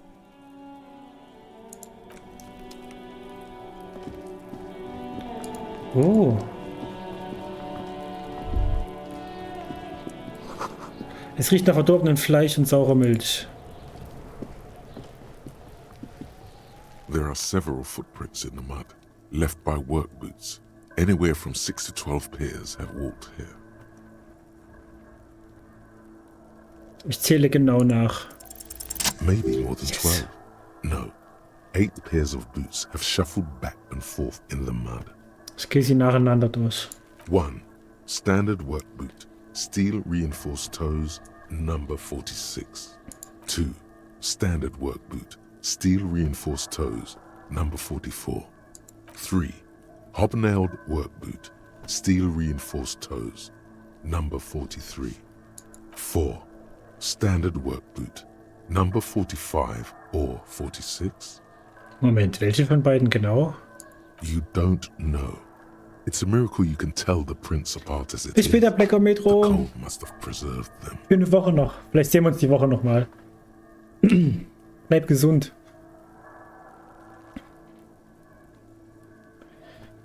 Ich zähle weiter. 5. Another standard work boot. Steel reinforced toes, number 44. 6. An aberration, light as air. Even pace. Same make of boot, but number 41. Männlich oder weiblich? Impossible to tell. Could also have been an adolescent. The gate is undeveloped. Ich schlag mich ziemlich gut, oder? You're not bad. It's as if the whole world darkens. Everything else has a thin film of unimportance on it, and the tracks burn in the middle of it, in a strange, beautiful way. Ich zähle die restlichen Spuren. 7. The glowing outline of a standard work boot. Number 46. But the imprints are twice as deep as the others. The weight exceeds 200 kilograms. 8. And yet another standard work boot. Number 44. There's an aberration in the pattern of the sole, however. The right sole is smoother, more worn. How many? 400 Millionen, die ihn einfach abfacken. 8. I was pretty off then. I counted 20. Da ehren sie sich aber gewaltig. Gewaltig! Dieselben Leute laufen hin und her. I never got the hang of it. Hyperopia. Do you see anything out of the ordinary? Hier. Hier haben wir eine Abweichung. Eine Sohle ist glatter als die andere. Interesting. Let's name it the old soul. Haben Sie eine Idee, Lieutenant? Someone operating a workbench with a pedal? Like a joiner at the harbor. Ah. Or maybe a drummer? He regrets it the moment he says it. Ich sage nichts, sondern nicke nur. Ich will ja nicht drauf rumhacken. I don't know why I said that. We are not looking for a drummer. We are looking for a group of dock workers. Perhaps it could be a driver. A driver would wear out the right shoe before the left. The accelerator is on the right. Interessant, das hätte mir doch auch selbst einfallen können. He doesn't seem to hear you, looking south toward the traffic jam instead. The machines are silent. The engines are all turned off. We should keep our eyes open around the traffic jam. See whether anyone strikes out as a potential suspect. Seems prudent, no?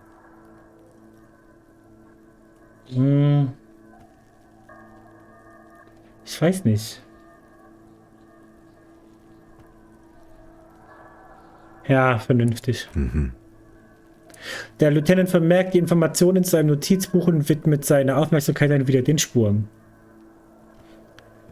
Ich zeige auf eine Fußspur. Die Fußabdrücke einer schweren Person. Die muss 200 Kilo gewogen haben. 200? Could it be the combined weight of two people, one carrying the other who's tied up? Let's say a heavily built worker carrying a similarly built, soon-to-be-dead man. He might be right. 200 kilograms of living weight is unlikely. Einer von ihnen hat ihn hierher geschleppt. Possibly, yes. Der Lieutenant schreibt etwas in sein Notizbuch. But why? Ich frage mich, warum sie das Opfer tragen mussten. Yes, they could have used a makeshift stretcher or just march him up to the gallows.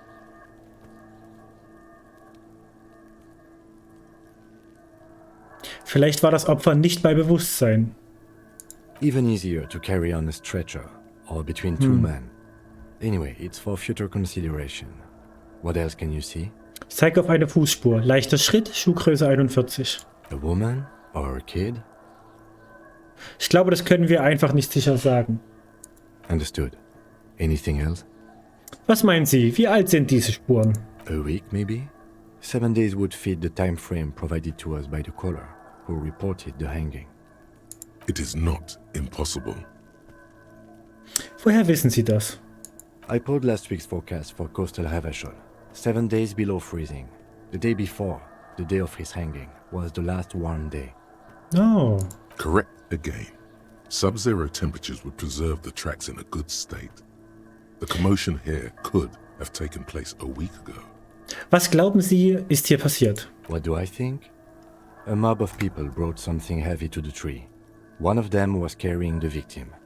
They shuffled around, especially under the tree. Then, after hoisting him up, they stood in a semicircle facing his direction. At first glance, this appears to be a lynching. Indeed. They all stood in a row here and looked at the tree. Yes, everything fits so well. Carried him over, hoisted him up, watched him hang. This is easy. Isn't it strange to have your assumptions confirmed like this? This is what someone whispering suggestions in your ear would like you to feel. Wir sollten uns nicht vorschnell zufrieden geben. The lieutenant is saying something, but you can't hear it. Suddenly, it seems like your tie is alive again, whispering, no, screaming into your ear. What? Withhold being content? What are you? Mild to moderately disabled? That doesn't feel like something you should do. Holy shit. Live a little. Everything on the damn crime scene fits like a glove. You should get shit-faced on this damn crime scene.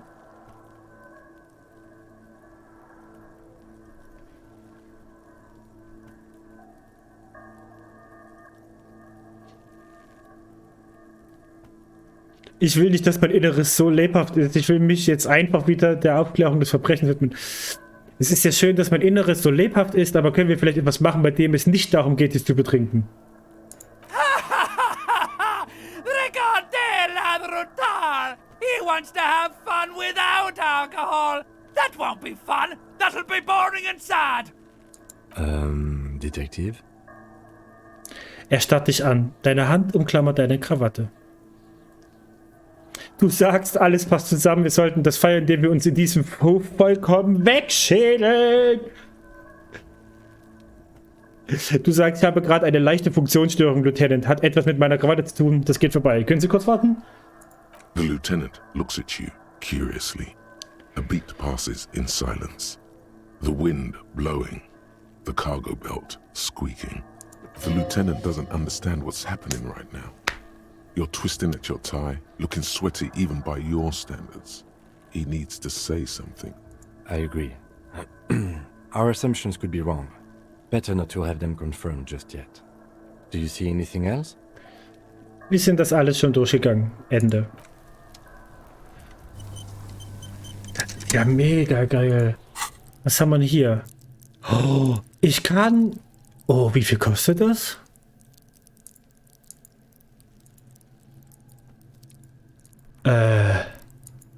Wieso ist Logik so niedrig? Ich möchte Logik erhöhen. Okay. Wo sehe ich, wie ich das erhöhen kann?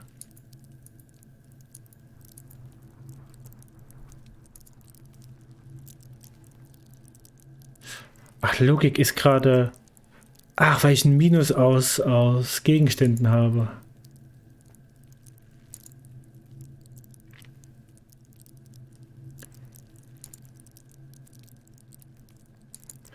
Dann...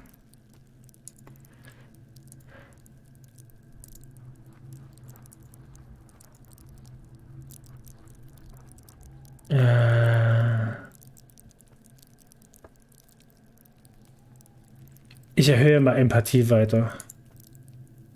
Damit Empathie 6. Okay, krass.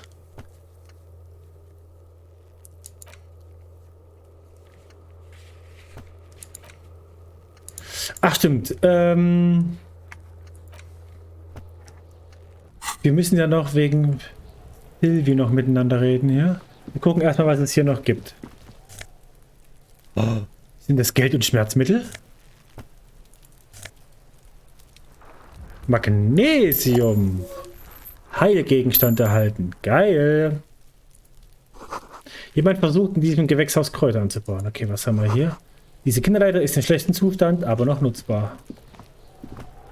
Dann reden wir mal mit dem Wanst hier. Ne, was?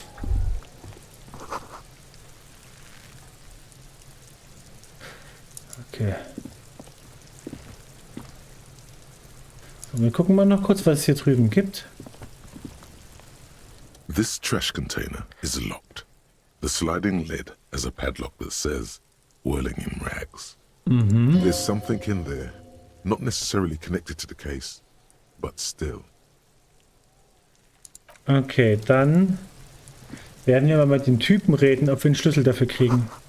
Den Buchstaben R ziert eine Krone. Auf dem Spruchband darunter steht A light above descending. Okay. Wir reden zuerst mit den Kindern hier. Kuno's got this. Der Junge, der Steine auf die Leiche wirft, kann nicht älter als 12 sein. If there ever was such a thing as an ugly kid, then this is it. He's almost exquisite in his ugliness, like a gremlin. Okay. Oh yeah, nappa gumpy, Kuno. Schreit das andere Kind hinter dem Zaun.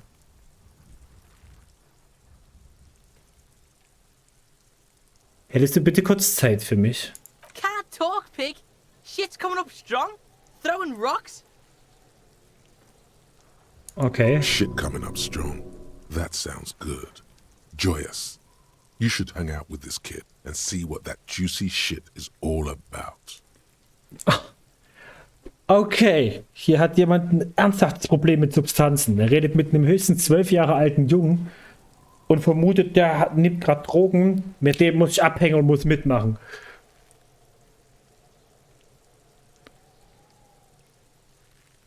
Wieso spannend? I mean drugs. The kid's on drugs. Achso. Yeah, Kuno, ride the lightning, Kuno. Kuno's riding it, see? Er wischt sich den Schweiß von der Stirn und schickt einen weiteren Stein auf die Reise. The rake, Kuno. You should throw the rake at him, Kuno. The fuck does Kuno know what a rake is? Kuno's not a gardener.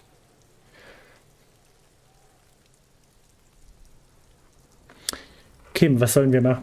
We shouldn't do anything. I don't tempt such forces. Was für Naturgewalten? You will see. The language these kids are using, pure unfettered id. There will be no reasoning with those creatures. Hör mal, ich habe ein paar Fragen an dich. Alright, entertain the Kuno. Show me what you got. What you got there? What you got, huh? Show me what you got.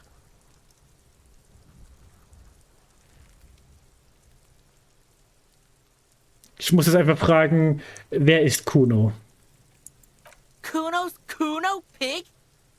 Der Junge zeigt mit beiden Daumen auf seine Brust. It's always Kuno, never I. Clearly the kid's using the third-person perspective as a shield.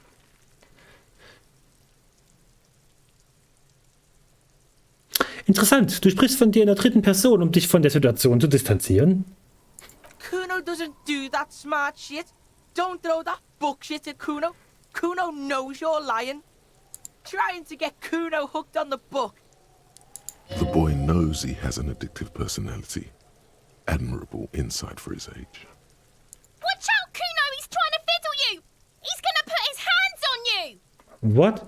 Das Etwas hinter dem Zaun beginnt zu schreien, schrill und heftig wie ein Feueralarm. Help! Pig's got Kuno! Help! Rape! What the fuck? Das Geräusch wird laut, als das Kind in Richtung der Fenster schreit, die auf den Hof hinausgehen. Entschuldigt bitte, ich muss noch mal kurz aufs Klo. Ich bin gleich wieder da.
da bin ich wieder.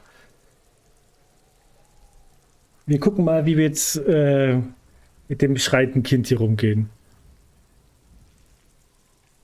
Help! He's got the Kuno, help!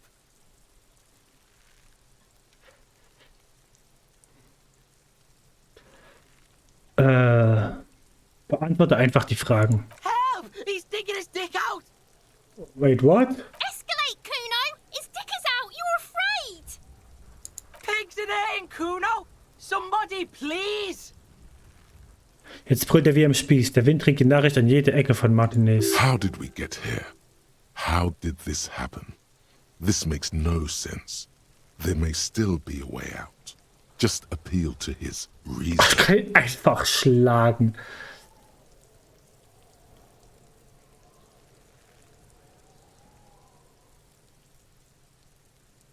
Bist du gerade auf Drogen? Help! Misters, help! He's having the time of his life. Total ecstasy. Fuck the pig. He's flashing Kuno! He's showing his genitals! If you don't help Kuno now, it'll be too late! Ich lasse davon ab. Look.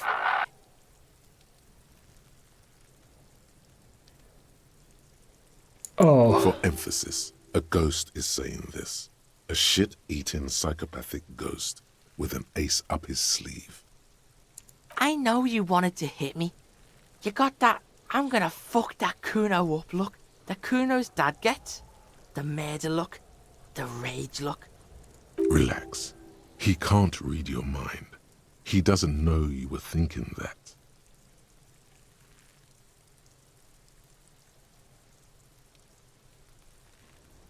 Oh, das ist eigentlich eine Gelegenheit, so zu tun, als könnte er Gedanken lesen.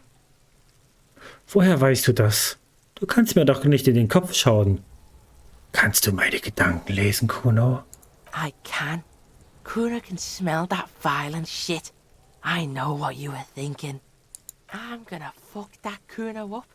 I'm gonna shut his shit down. You know what? You should have hit the Kuno, because now Er wird wieder lauter. you're nothing. You're a joke to Kuno. Kuno laughs at you. King Kuno! The whole charade was about establishing dominance over you. You backing up means he's succeeded. Kuno turned you into his prison, bitch! You're gonna be in this shit with Kuno! No, you're not. We can just leave.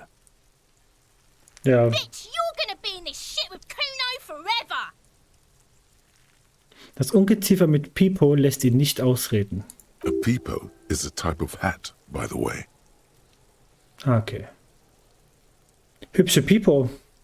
You don't talk to me about my fucking peeper!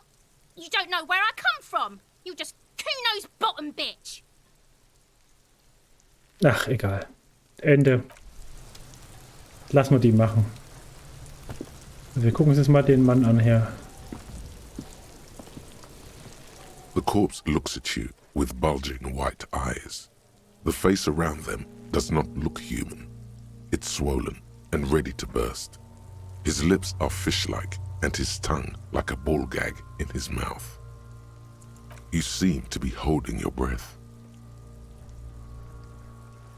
Ich sehe auf den Boden. A cargo belt twists his neck at an unnatural angle. The body below appears stiff. It's letting out an ungodly rot. The smell seeps in, even through your clenched nostrils. Mein Gott, was ist das denn? Warum stinkt das bloß so? Active decay. It's okay to throw up, officer. No one is judging. He's about to blow! Cock's gonna blow, Kuno! Ich drehe mich um. Ende. Oh, das war gerade alles, was ich hier machen konnte, oder was? Schade. Was haben wir denn hier hinten noch? Schau mal einer, guck. Diese Winde rostet seit einigen Jahren vor sich hin. Was haben wir hier? An inconspicuous pile of the roofing material, Eternite.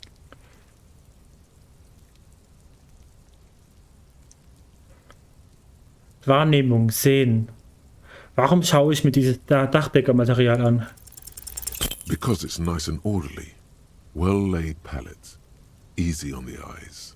Rhythmic pattern calms your mind. Mammals like this stuff. Krass, ich krieg, also selbst wenn ich einen Wurf verfehle, kann es passieren, dass ich etwas Positives daraus ziehe. Geil. Also ein Wurf verfehlen ist nicht immer was Negatives. No, there's more to this. You get this strange feeling. Was für ein Gefühl. Hard to say. It's gone now. Feelings pass, you see. Especially the small ones. Was ist das? It's nothing. Someone just left some roofing material slanted against an old shack. Glad you asked. When junior researcher Olari Tal invented Eternite in the Vartna Polytechnic Institute some 30-odd years ago, he thought it would last forever. Hence the name, Eternite.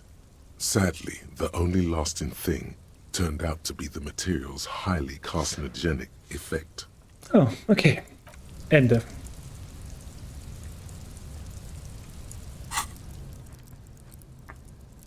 Achso, nee.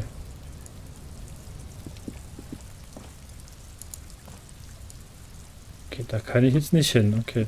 Dann gehe ich nochmal zu dem Typen, weil ich hätte nicht gerne den Schlüssel hier. Können wir direkt noch... Speicher nicht vergessen.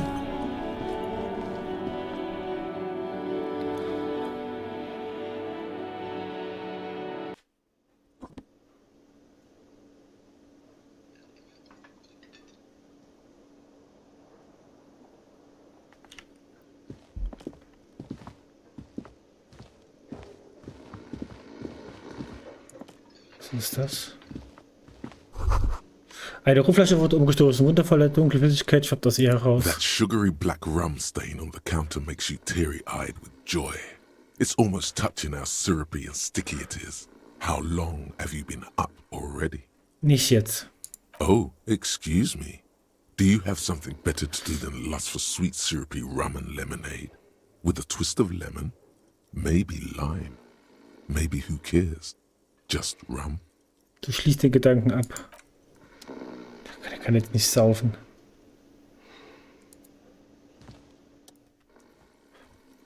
An dem Tisch schläft ein Mann, der schlammige Stiefel und einen halb heruntergelassenen Arbeitsanzug trägt.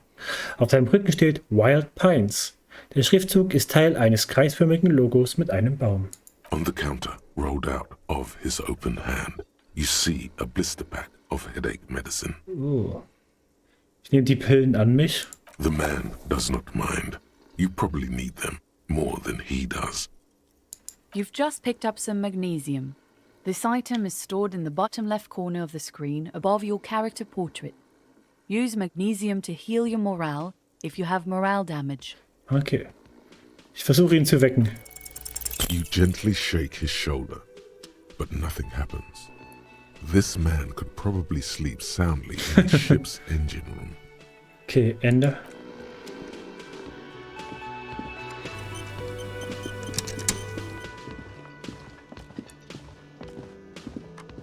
So, pass mal auf hier, mein Freund. Can I help you? Gott, mir ist hier im Whirling eine Sache aufgefallen, eine Sache, über die ich mit Ihnen reden muss. What thing? Ich habe ein Schild gesehen, auf dem stand, dass die Kantine für die Gewerkschaft reserviert ist. Yes, not the whole damn union, thank God. Just the nastiest and loudest faction. Er wirft voller Verachtung den Kopf zurück. They come here in the evenings. Dumb, unruly types. Think they're big shit. But they're good customers. They place big orders and always pay on time. Oh ja, He danke. hates the union, but grudgingly recognizes its power over him. So he's directing his frustration at you instead. Retaliates.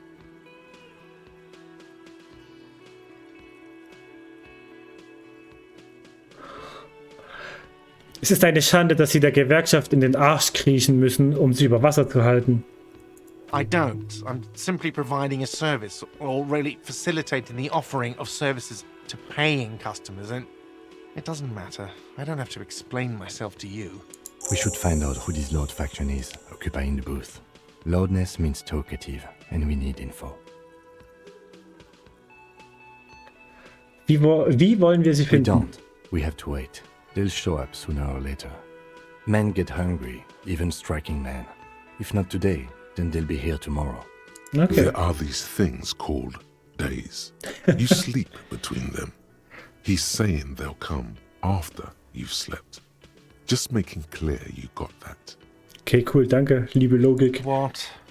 Wollte ich noch was anderes fragen? By the way, you should come back to this thing-based questionnaire if you see anything interesting in the whirling later. Mir ist in Whirling noch eine Sache Another aufgefallen. thing. Great. Yes. Nee, okay. Ich dachte, der hat den Schlüssel hier für... Nee. Ich will noch mal kurz... Nee. Dann gehen wir jetzt mal ans Funkgerät und gucken mal wegen dieser Sylvie.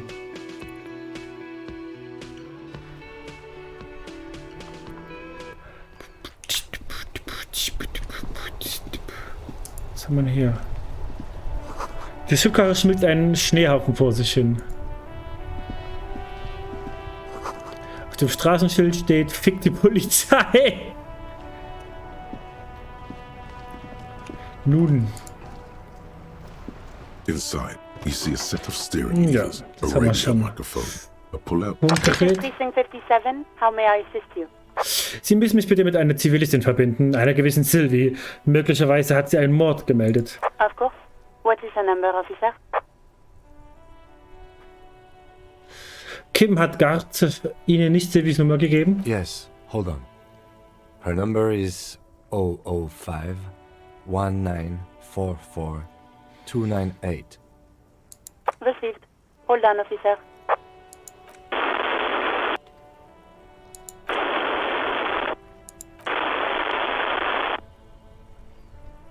Du klappst auf deinen Schenkeln einen flotten Marschtag. Give it a minute.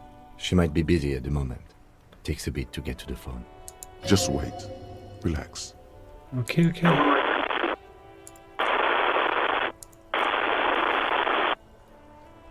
Officer, I have Sylvie Malaika on the line for you. Ah, cool. Yes, hello? Eine weibliche Stimme grüßt dich durch das Rauschen hindurch. Sie hört sich an, als sei sie Millionen von Meilen weg.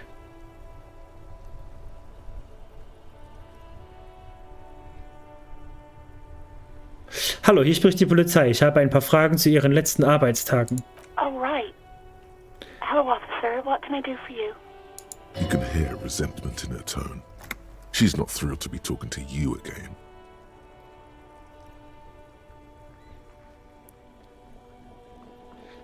Sie haben Ihren Job in Whirling hingeschmissen. Warum? You mean, why did I leave the bar? Honestly, I'm not really comfortable discussing it with you, sir. Why not?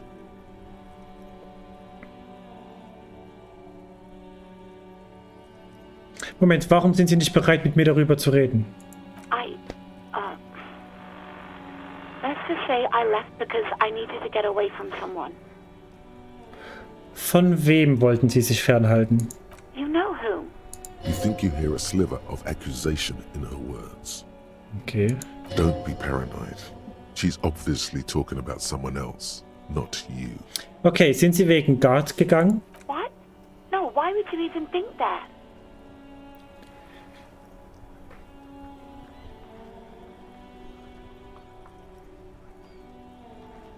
Er hat mir erzählt, dass er Sie um eine Verabredung gebeten hat. Wollen Sie behaupten, dass es nicht so war?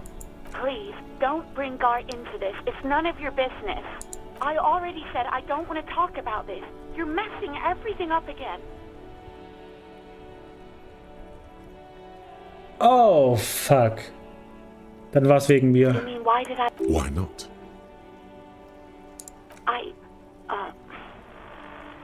Let's just say I left because you know who. You think you hear us? Don't be paranoid. Meinen Sie She's mich? obviously talking about someone else. Meinen Sie mich? Wollten Sie sich von mir fernhalten? I really don't want to talk about this. Let's just forget about this, okay? Okay.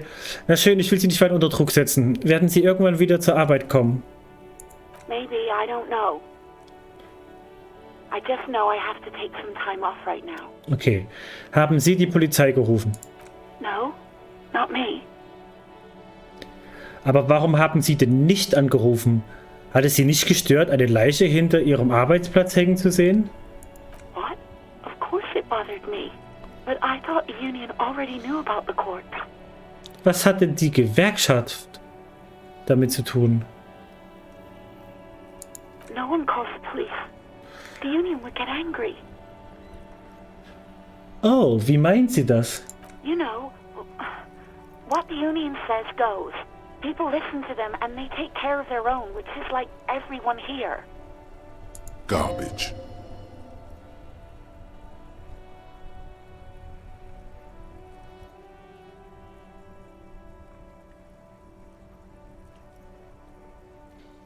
Moment, Kim, du hältst dein Mikrofon weg. Sagt dir die Wahrheit? Hat die Gewerkschaft hier das Sagen? Legally, no. In reality, yes. Martinez is de facto policed by the Dock Workers Union. Ah, okay. Words are not necessary to feel the lieutenant's discontent for the situation. Also, warum genau haben Sie wochenlang eine Leiche in Ihrem Hof hängen lassen, statt uns zu informieren?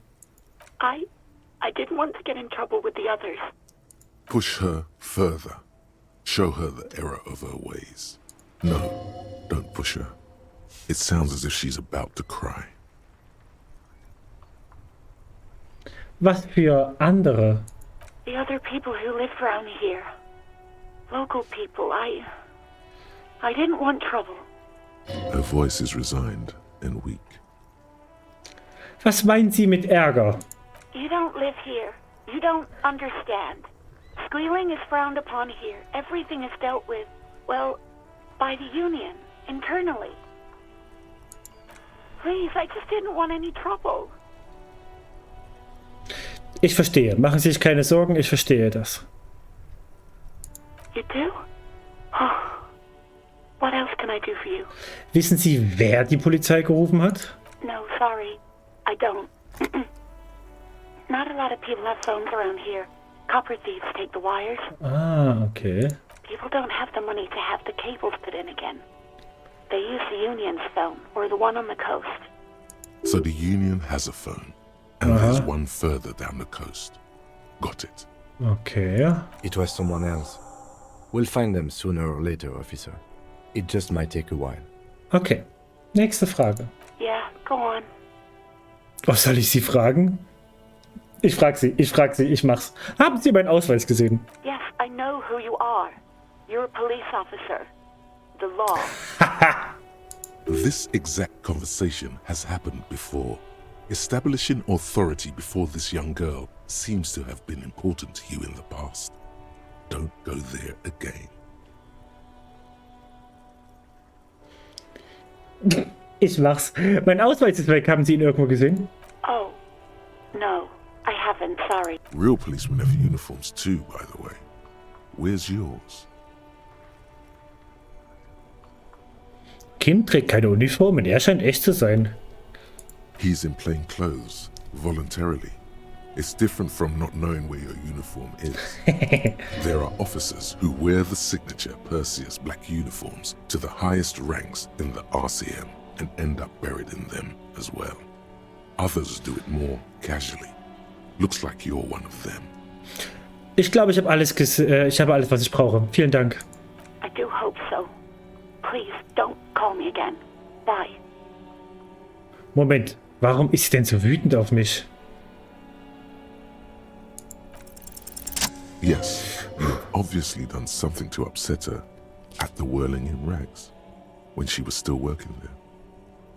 Einen Moment, bevor Sie auflegen. Sie sind wütend auf mich, oder? Sagen Sie mir, was habe ich getan? Ich kann mich an nichts erinnern. I'm not mad, it's just... You were so drunk and so emotional all the time, and then the skewer thing happened. It just made me want to quit. Wollen Sie damit sagen, dass Sie Ihren Job meinetwegen hinschmeißen wollten? Yes, obviously. You were the worst client I've ever seen. And I have seen so many assholes in this place. Oh mein Gott. I've had sailors fighting, union guys grabbing my ass, kids stealing booze. Once a guy was glued to the karaoke machine every night for 2 months. But you... Sagen Sie es schon. Ich will wissen, was ich getan habe. Well, you were worse than all of them. Honestly, you were getting borderline aggressive. Oh, Scheiße. Even about little things like not turning down the volume at 3 a.m. I even liked one of those songs you kept listening to on repeat. No more. I hate it now. Moment, welcher Song war das? We Go On by the O.O. I can't listen to it anymore. You've turned it into a parody. Tut mir leid, dass ich den Song ruiniert habe. To hell with that song. Then there was your room. Your project. An experiment to see how bad it can get in there. I tried to send the cleaner, but you wouldn't let me. Threatened to make me understand. I had no idea what you meant, and I don't want to know. Oh, Scheiße. And then you screamed something about how you're a piece of shit human being, and why does anyone even let you work as a policeman? That you'd fire yourself, but you can't even do that. Tut mir leid. And then I had to deal with your toilet. The one you clogged with police documents, causing water damage downstairs in the kitchen. Oh, wait, what? I won't even mention you waving your gun around, harassing customers, threatening to sing karaoke, threatening to kill yourself. Oh, Alter. Moment, Polizeidokumente? The ones I had to wrench out of your toilet. Was ist aus Ihnen geworden? Damn it, I don't remember what I did to your damn papers. I don't remember every little thing I do. Ihr Tonfall wandelt sich von Verärgerung zu Besorgnis. Especially when there's a hurricane loose. It's your fault for losing them, not mine. Something in you wants to immediately forget about this, as if there was a reason you threw them away. Okay, ich verstehe es. Ich war kein guter Gast. No, you really weren't. You were simply the worst.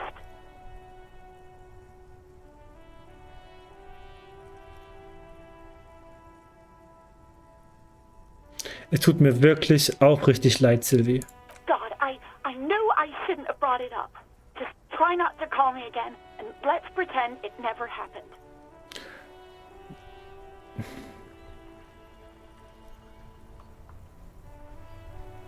Aber ich habe mit Guard gesprochen und er schien zu glauben, dass sie seinetwegen gegangen sind.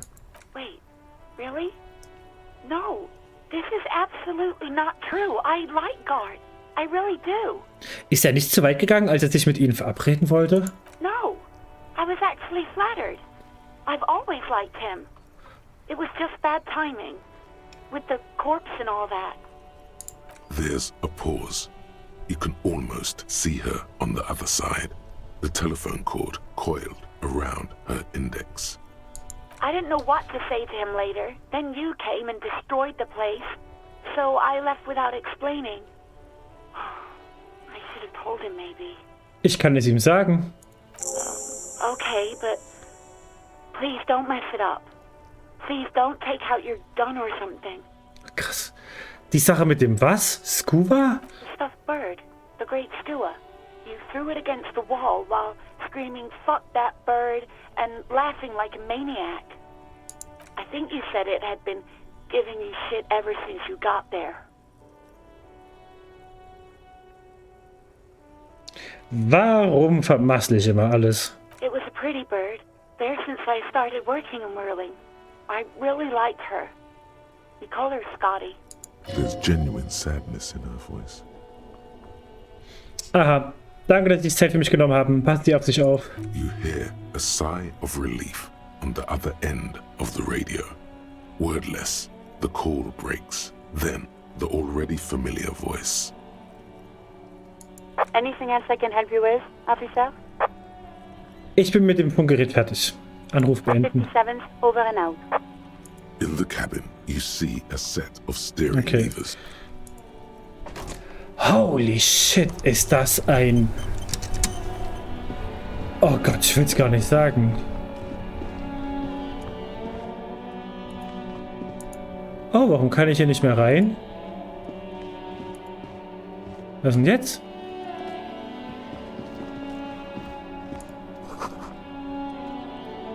Hier liegen Flaschen, hätte ich eine Tüte, könnte ich sie aufsammeln.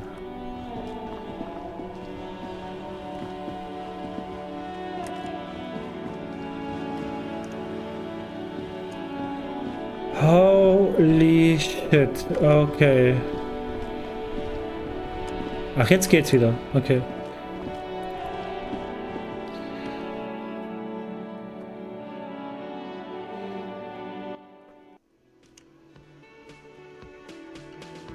Was haben wir denn hier?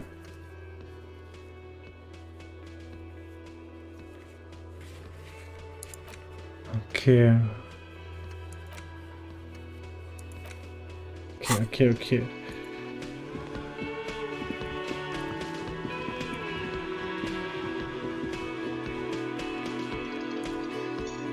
Can I help you? Ich habe mit Sylvie geredet. Sie ist meinetwegen gegangen und nicht ihretwegen. Wait, what? But what about the bird? Dem Vogel? Yes, the bird. I found it lying on the floor with a broken wing the morning she left.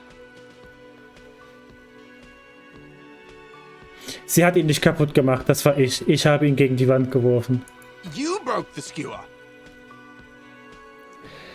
Sein Gesicht wird rot vor Wut, sein Hals ist von einem Ausschlag bedeckt. I assure you it was him. It's as if he can't decide whether to be angry or relieved that it was you. Again. Why on earth did you have to break the skewer?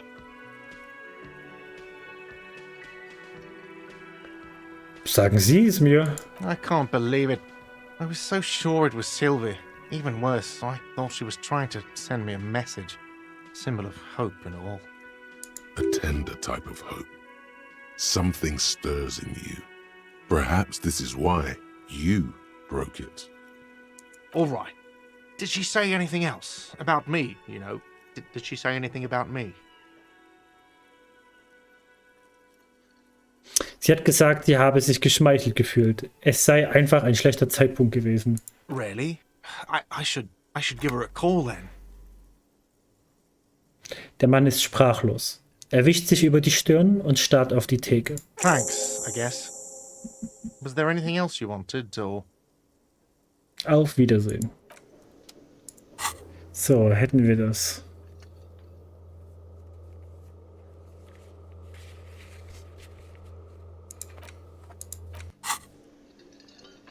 Ach stimmt, ich muss ja noch meinen Brechreiz unterdrücken. Bei der Leiche. Das habe ich ja ganz vergessen. Kurz speichern.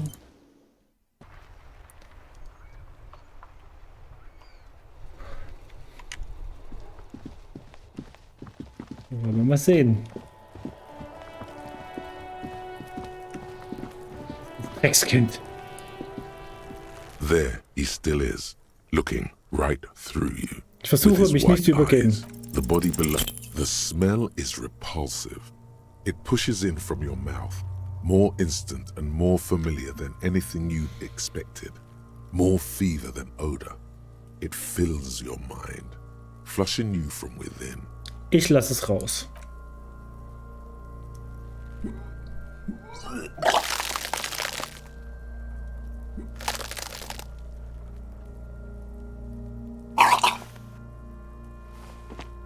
You feel a great force ringing from your stomach.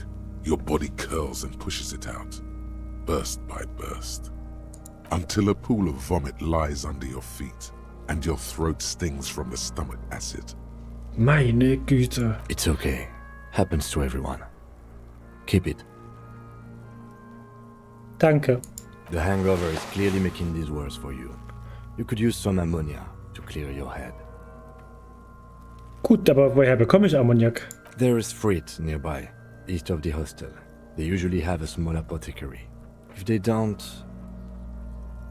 Er zeigt das Gewächshaus. There's a greenhouse here, and a gardener with a wheelbarrow on the corner of the whirling in rags. If she works here, she might have something for the smell. Cool. Pretty clever. Yeah. Acquiring ammonia will provide a modifier to the white check. Modifiers make checks easier and allow you to retry them. Nice.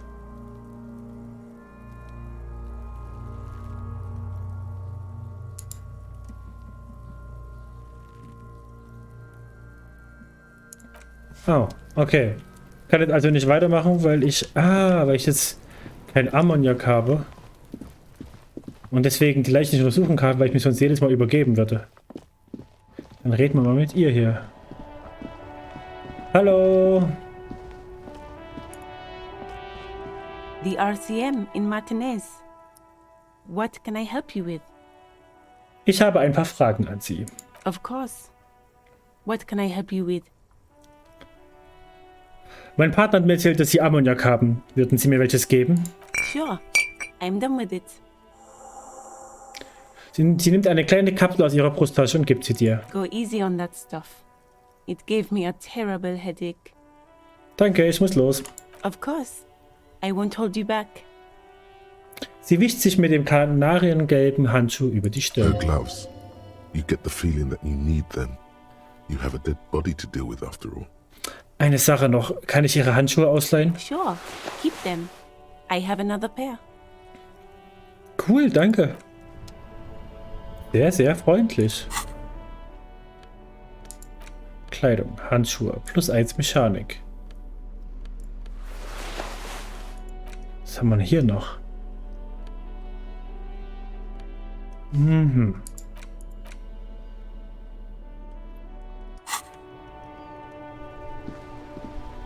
Dann auf ein neues.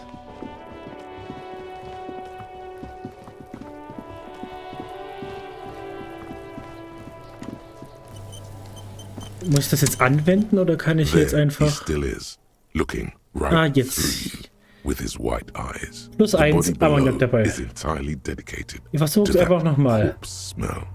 Emitting it is all. The ammonia only makes it worse. The combination forces tears out of your ducts. You manage to keep it in once. The second time, not so much. When the vomiting is done, your cheeks Ammoniak are ist wet weg with und tears. trotzdem gekotzt. Wunderbar. Das Ammoniak hat ja gar nicht geholfen. Nor does the wind right now. Du spürst, dass dir der Lieutenant rhythmisch auf den Rücken klopft. The weight is reassuring, like a crenel on solid fortification. Pat, pat, pat. I've seen strong men turn themselves inside out for hours. You are facing tough odds here. Alcohol withdrawal makes it considerably harder.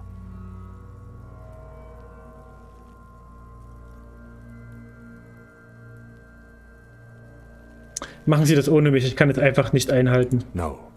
This is a two-man assignment because it needs 2 officers to complete. I need your help. Er nimmt seine Hand von deinem Rücken und zieht dir direkt in die Augen. You need to get your shit together. In Ordnung. We should go talk to the locals.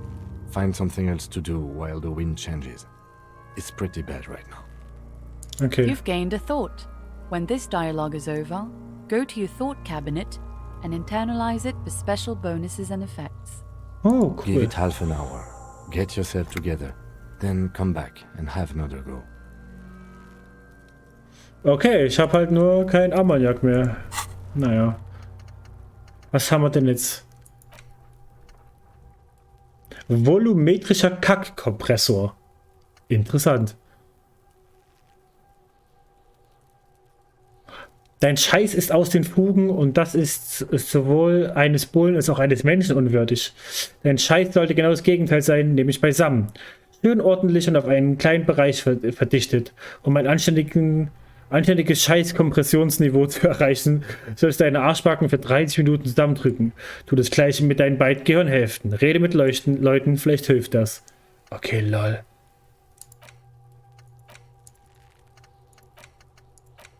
Dann verinnerlichen wir den mal. Ah, ich habe nur begrenzte Plätze. Ich kann dann andere noch freischalten. Ah, das dauert dann eine gewisse Zeit. Okay, cool.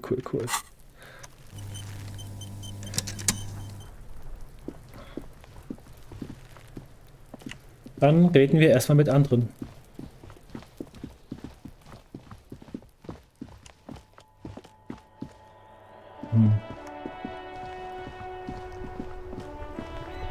Ich gehe nochmal hoch. Nicht, dass da irgendwo noch Dokumente sind.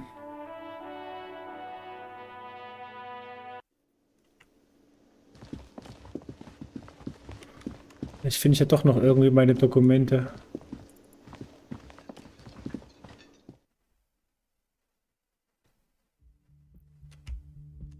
Ich klopfe hier nochmal. The door is closed. Still nothing. The lieutenant gives you a quick glance. He doesn't like where this is going. Okay, wir lassen's. Vielleicht können wir hier noch mit jemandem reden.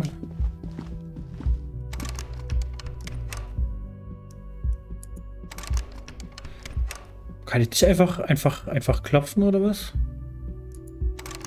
Ah, okay. Anscheinend nicht. Ich gucke nochmal hier.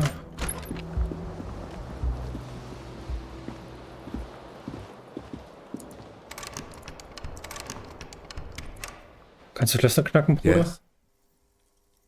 Okay. Scheint nicht. Na gut.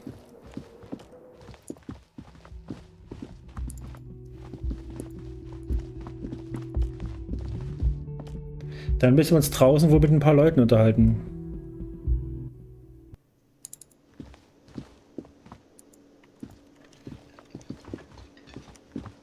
Und vor allem werden wir wohl ein bisschen Zeit streichen lassen müssen, bis hier andere Leute reinkommen. Was haben wir hier eigentlich?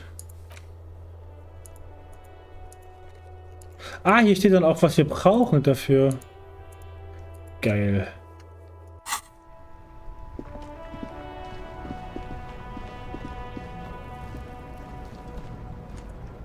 So, mein Freund. Und du bist? I am a gander and a hunter and a gatherer. Feel like a traveler. Er murmelt vor sich hin und experimentiert mit der Betonung. A simple little cadence. He seems to be making it up as he goes. Ich höre weiter zu. From another planet.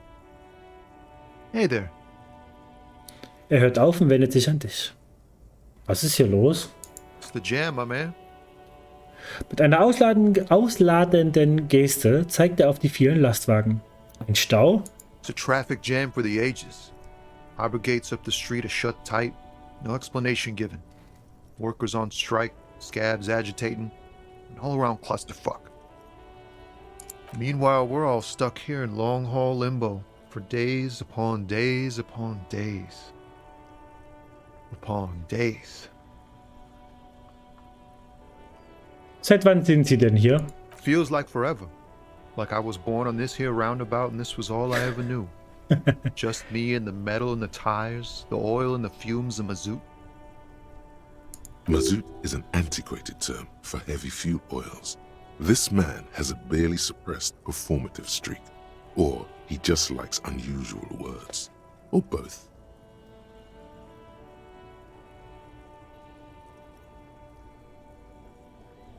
Ich fahre auf Ihren Stil ab, Mann. Yeah, imagine. It's been a whole week already.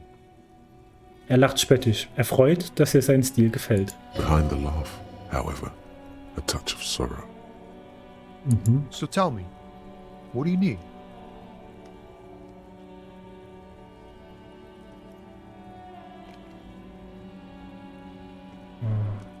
Was transportieren Sie eigentlich? Oh, high-grade narcotics, illegal firearms, stuff like that. Time to arrest him. Relax. He's merely joking. Oh, krass, ich finde das so krass, wie hier verschiedene Fähigkeiten miteinander, also gegeneinander argumentieren. Klasse, ich wollte schon immer einen Kumpel in der Unterwelt. Ha, no, I'm joking, my man. Found runs a nice, clean business. This haul of cargo is mostly sporting goods. You know, tracksuits and that kind of thing. They usually get shipped to Grad and the Occident. Though we've been making headway in the Il Moran market lately.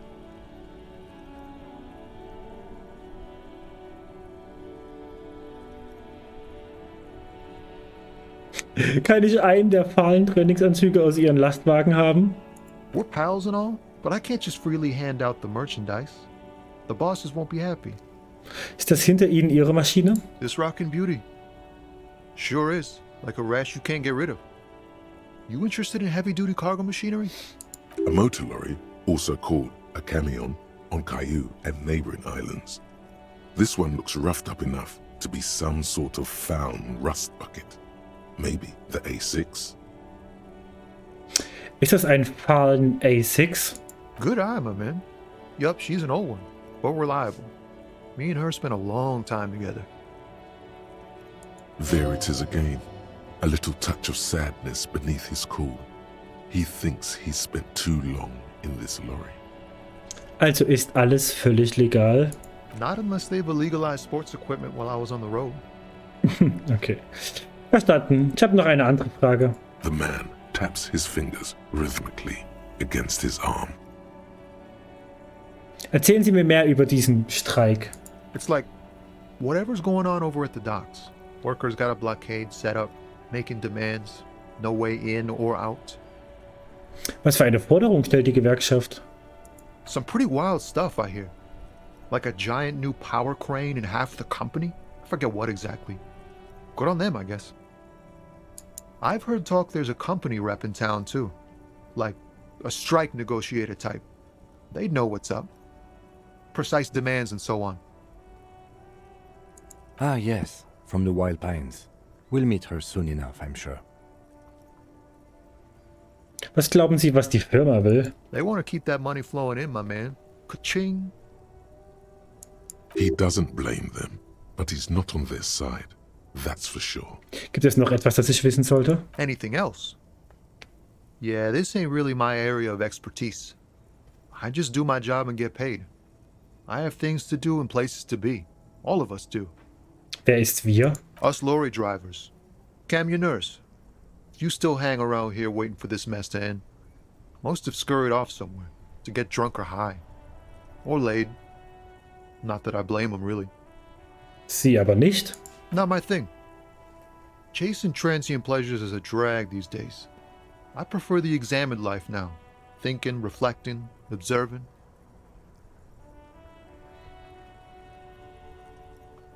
Ich frage ihn mal. Oh, was? Oh, ich kann auf Empathie rollen. Ausgeglichen. Was siehst du in seinen Augen? Bitte funktioniere. In his eyes, yes! An unfamiliar longing. Flecks of brown and gold. Vertraut? Inwiefern? It's hard to say. His gaze wanders southwest, down the street that goes beyond the horizon. Was befindet sich im Südwesten? Excuse me?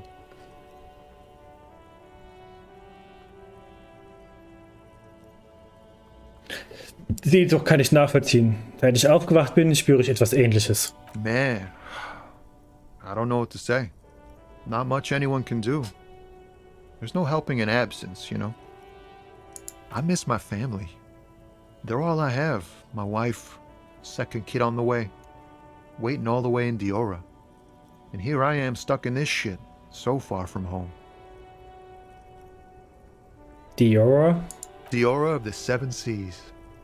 It's on the other end of Le Caillou, pretty much. On another island called Laurentide, off mainland. We've got a little place there. Can almost hear my kid laugh when it snows. Wie ist es, wenn einem jemand fehlt? What's it like? Good. And bad. An ache that brings you joy. I think of them a lot. I dream up these silly scenarios in great detail of living with them. It comforts me. What about you, Cop Man? You missing someone? Is that what it is? This feeling?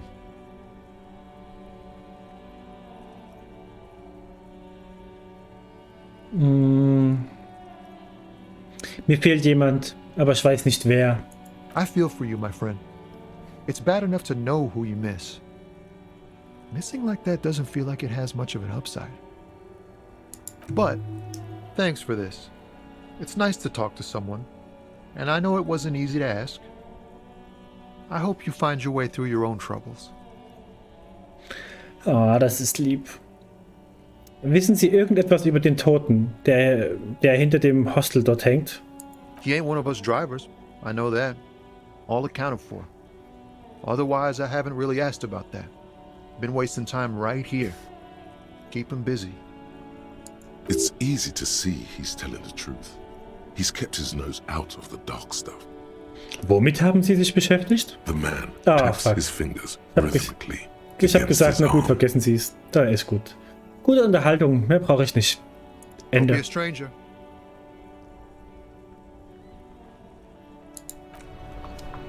Cool. Okay. So. Warum muss man noch ein bisschen umsehen hier? Kann ich nicht hier hochgehen? Doch, kann ich. Ah, okay. Was ist das hier? An old monument stands in the middle of the traffic island, pointing toward the sea. It looks as if it's been reassembled piece by piece, secured and mounted in the air with the aid of numerous ropes and rods. Wer ist das? A silver plaque on the statue's pedestal reads, "I am Philip III, the Squanderer, the greatest of the Philippian kings of Revachol, son of Philip II, the opulent, father of Philip IV, the insane." Okay. Not a good track record of mental health in that family. Enzyklopädie. Was hat dieser König getan? Even by the standards of the Philippian kings, old sumptuous Philip was known for his profligacy. Inwiefern? Well, he blew through the whole national treasury, starting the decline of one of the penultimate century's greatest superpowers, the suzerain of Revachol. His own maladministration foreshadowed the fall of the monarchy. During the anti-centennial revolution, an end to his family line and the monarchy on the Insulindian Isola. Wie hat er es geschafft, das ganze Geld in der Staatskasse auszugeben? Stories have it that he had his bedroom converted into a treasure chamber, where he stored unfathomable wealth. Krugerrands, bars of gold, ornate weaponry, armor, and various chalices. He called it the Sol Auron. It was obscene. There were whispers he slept on a huge pile of gold-dipped feathers, like some obese dragon, instead of a bed, like a normal person. Krass. The man certainly knew how to live.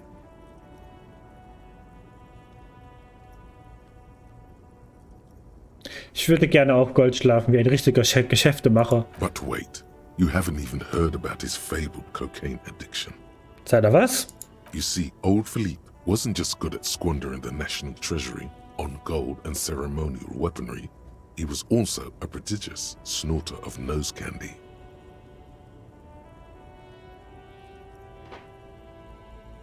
Okay, wo ist er jetzt begraben?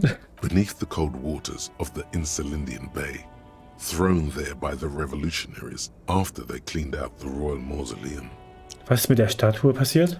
The original was blown apart by communards, then further damaged during the landing of the coalition's airships during the turn-of-the-century revolution, when Martinez was leveled.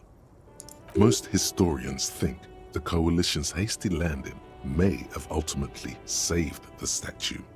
If the communards had more time, they would have reduced it up to even finer pieces. Wer hat das Monument wieder aufbauen lassen? Some years ago, a group of liberal, artistically inclined individuals, designers mostly, thought it would be ironic to restore the statue of the most wasteful ruler of Revachol in the poorest part of the city. Oh, mein Gott, was für eine dumme Idee. The statue is supposed to capture the moment it was blown apart, like an instant frozen in time, a rare butterfly trapped in amber, floating on a sea of shit. Jetzt verstehe ich's. Das ist brillant, so witzig und nihilistisch. People in Martinez tend to disagree, as do many prominent art critics and thought leaders with more nuanced social awareness than the young ironists. Those critics might have it wrong though. There's more to it than just ironism, but you can't say what precisely. Perhaps this art mystery will be solved at a later time. Philip III, the Squanderer, however, with his bronze face up in the air, doesn't seem concerned about what the hoi polloi think of him in death. Not that he ever did in life either. Okay, Ende. Sind denn hier immer noch Leute? Na hallo. Oh, was haben wir denn hier?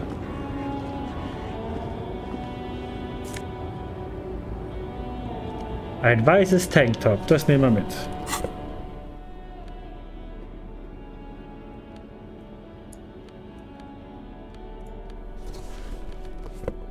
So, nehmen wir lieber das.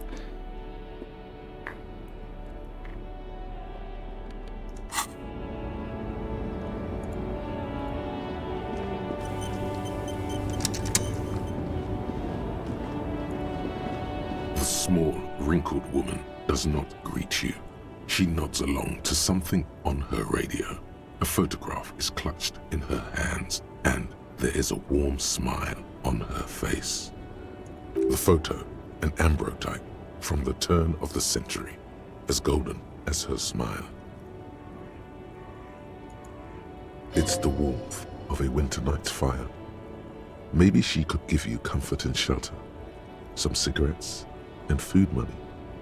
Maybe she's your...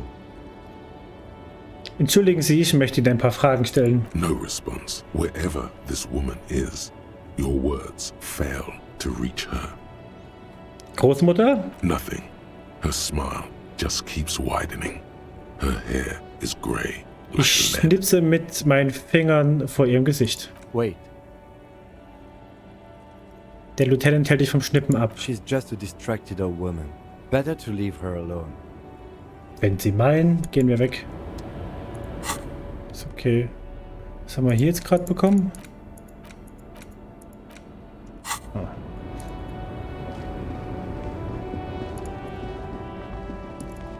Was haben wir hier noch?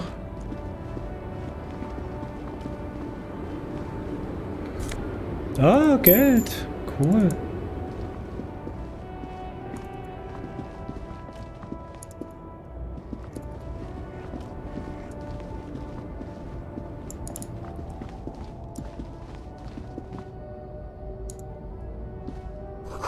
Ein ausländischer Wagen, gut in Schuss gehalten. Okay. Oh, was ist denn hier los?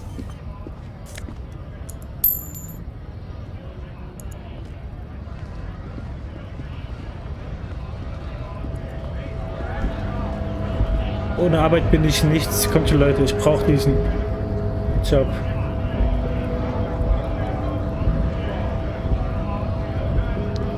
Okay, ich rede mal mit dem Dicken hier. Bastards! We have a right to work!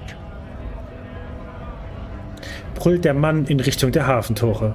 Seine Stimme ist die lauteste in der Menge und klingt wie ein Mann seiner Größe eigenartig kreischend. Was ist hier los? Hold up and stay frosty, everyone. Cops are here. Der Leitwolf mit den breiten Schultern dreht sich zu dir. Er überragt alle anderen hier um einen ganzen Kopf. You here to fuck with us? Beat the honest worker down. Warum sollte ich? We're here to fight for a cause. Stripes usually have problems with people who have causes. Was ist hier? Ich stehe kurz vor einem Durchbruch. Was muss ich damit jetzt machen?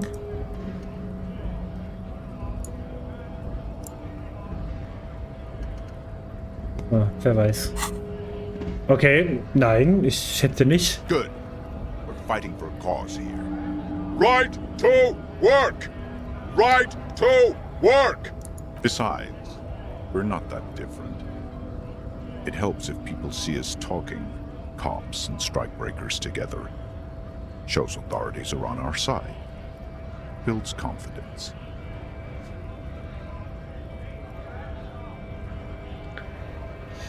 Wie dem auch sei, ich habe einige Fragen an Sie. Maybe you should ask them the questions, like why we're not allowed to make a living here. Shame on you! We have families to feed, you piece of shit. Er zeigt mit dem Finger auf den Mann, der auf dem Geländer sitzt. So do we, Scott. Schreit der herumlungernde Mann zurück.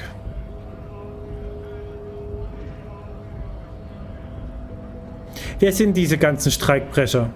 Honest men and women with rights to work, to be useful, not toys for corporate interests. Der Mann fährt sich mit der Hand durch sein stetig grauer werdendes und militärisch geschnittenes Haar. We came here to help the harbor run smoothly in time of crisis. If union fucks don't want work, they ought to let in those who do want work. I have a question. Why do all these men follow your leadership? You think they follow because I'm big and loud? No. They follow the rules of the market. the rules of the economy because they were given a job to do.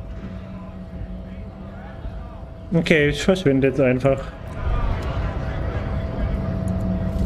Was haben wir hier? Volumetric ship compressor. Gedanke abgeschlossen. Bizarre scientific news from Rivershoal West today, where a police officer's shit has been observed at a pressure of around 495 gigadecimals. These metallic hydrogen levels of shit togetherness were thought to exist only at the center of collapsing stars, not law officials. It remains to be seen how long the shit's singularity lasts. Was gibt es für Boni? Alle weißen Würfelproben für Ausdauer freigeschaltet. Lerngrenze für Ausdauerstufe 4 erhöht. Aber alle weißen Würfelproben für Ausdauer freigeschaltet. Ach, das kann ich dann wieder vergessen, quasi, um Platz frei zu machen.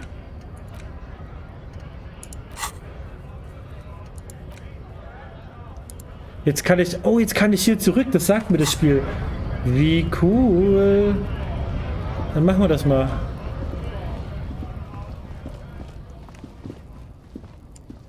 Dann gehen wir jetzt exakt hierhin zurück und versuchen es nochmal.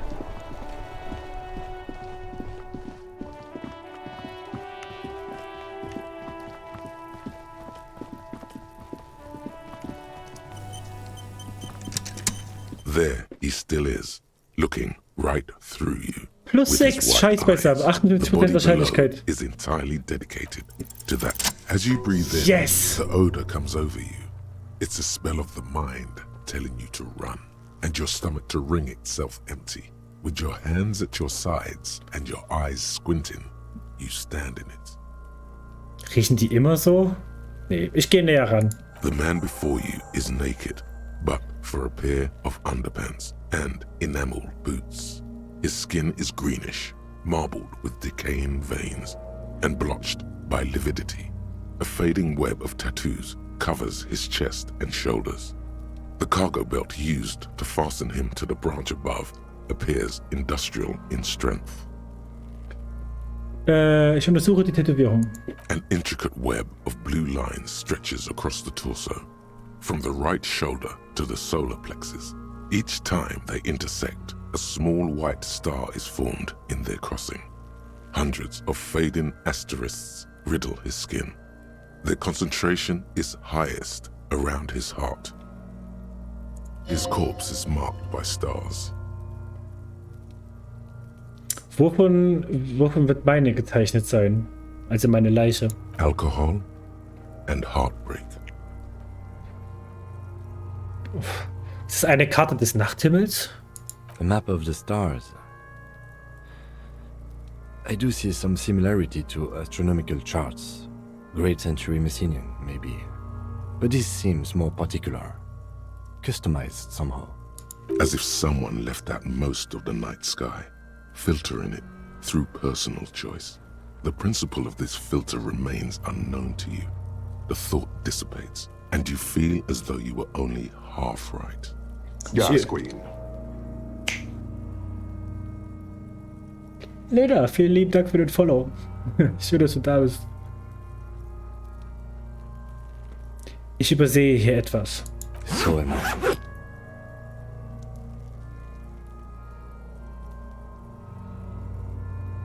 So wie ich plötzlich erklingt ein hohes Geräusch, als der Lieutenant den Reißverschluss seiner orangenen Jacke öffnet. He takes a thin piece of milled Hallo aluminium Lena, wie from geht's his dir? coat pocket and pulls it open.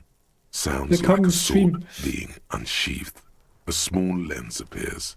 Some sort of camera. Ich lasse den Lieutenant arbeiten. Shit, Kuno! What the fuck is that? An instant color camera. Er holt 2 Blitzlichtbirnen mit Metallkappen hervor und klemmt sie an der dafür vorgesehenen Halterung an der Seite des Apparats fest. Dort funkelt ein dünner Schlitz. This is the first time he openly acknowledges the kid's existence. Oh. Normal, also schon mal nicht schlecht. Das ist doch schön. Ausreichend, nahezu. I have only 2 ampoules, so nobody move. I don't want to waste one. Er richtet die Kamera auf die Leiche und späht hindurch. Die Linse muss scharf gestellt werden. Dann A sound, a shrill flash, followed by the breaking of a small ampoule of glass. You see streams of color pour onto the thick, glossy piece of paper, rolling out. In case we need it. Cooler Apparat. Yes, it is pretty cool, isn't it? Wofür brauchen wir dieses Foto? It contains insight to the victim's person. By his build, I'd say this was a man of physical violence.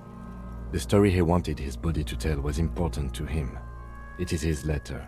To us. Someone should decipher it. We'll need to show it around. Okay. Ich sage nichts. Here, a souvenir. Don't lose Danke. it. The glassy-eyed corpse looks by, his mouth mute and his skin as colorful as the chemical rainbow on the photo paper, teeming with opportunistic organisms. You've acquired an interactable item. Investigate this item further by going to the Interact tab in your inventory. Cool. So, ich untersuche die Stiefel. The material appears to be ceramic. Its clean white stands in stark contrast to the decaying flesh above the knee. The man wore thick polymer socks, probably for padding. A fine array of interlocking plates covers them. Delicate and fragile, they feel alien to the world around you, out of place somehow. These are clearly not boots. They're armor, possibly part of a larger set. Ah, das sind keine gewöhnlichen Stiefel. Das ist Panzerung. Indeed. Technically speaking, these are sabatons, not boots. Oh, okay. Oh, the lieutenant uses a memo technique, A6. That's not just any notebook. It's a classic. Danke, das ist echt gut zu wissen. It's all you, baby. Was für eine Rüstung ist das genau? Ceramic plate. Zirconium dioxide, most likely. This is where the make would be. Aha. Wo? Under the heel. Fairweather. Fairweather model T500 VE. I'm guessing that's vitreous enamel. This is advanced stuff.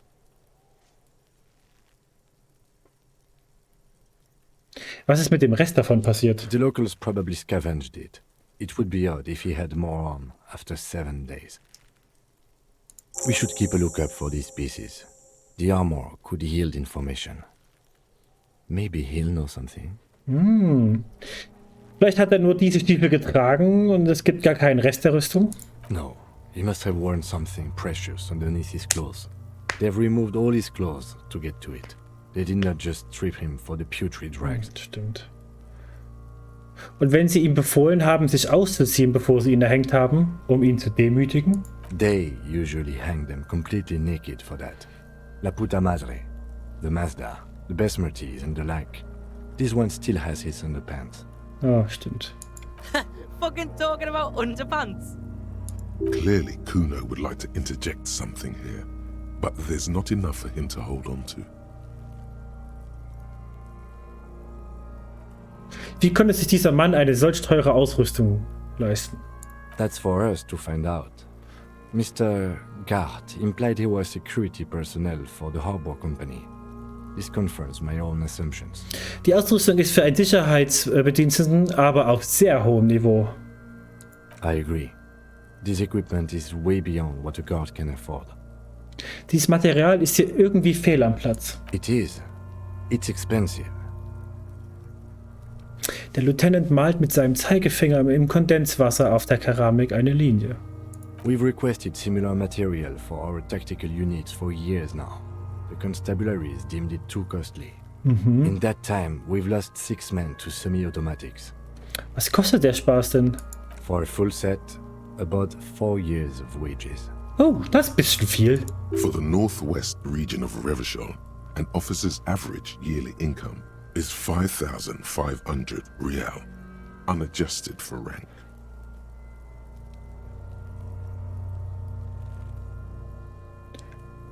Moment, mein Jahresgehalt beträgt 5.500? Not too much, yes.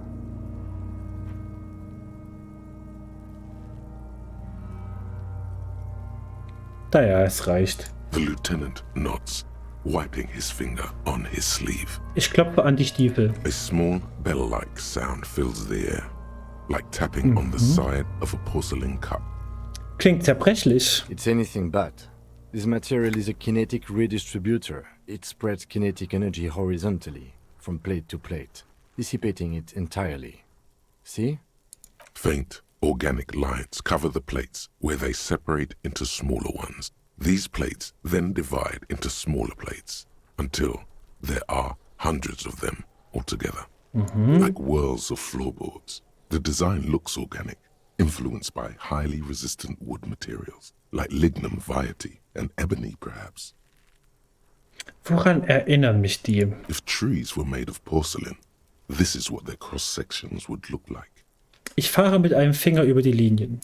The smooth, glossy surface fractures into ever more intricate interconnections, peaking on the right sabaton, where you notice.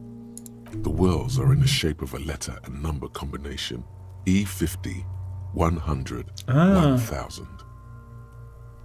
Anscheinend ist da eine Seriennummer auf dem rechten Panzerschuh. Good. Can you read it to me? Er tippt sich mit der austrocknenden Spitze des Kugelschreibers auf die Zunge. X5415 6745 678222. Let's lie. Och, krass. Mein Gehirn versucht mich dazu zu überreden, Scheiße zu bauen die ganze Zeit. Total geil. Ich sag's Richtige. We have a make and a number. That's something. We can use the radio in my kinema when we're done. Either station can chase it for us. Ich zieh den Stiefel ab. This feels dangerous. Are you sure? Nee, ich lass es.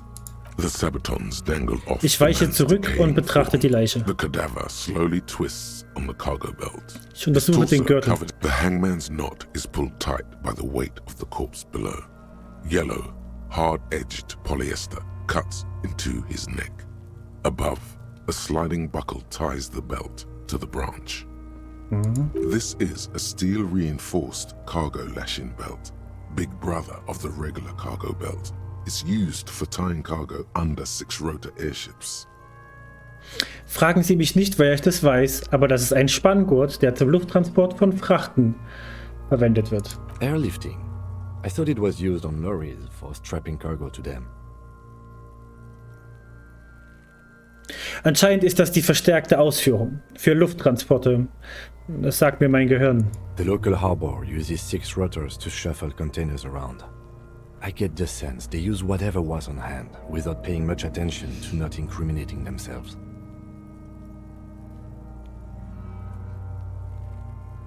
Dann haben wir also Hafenarbeiter im Verdacht? The brief suggested as much, politically motivated by the ongoing strike. Did you not get a briefing?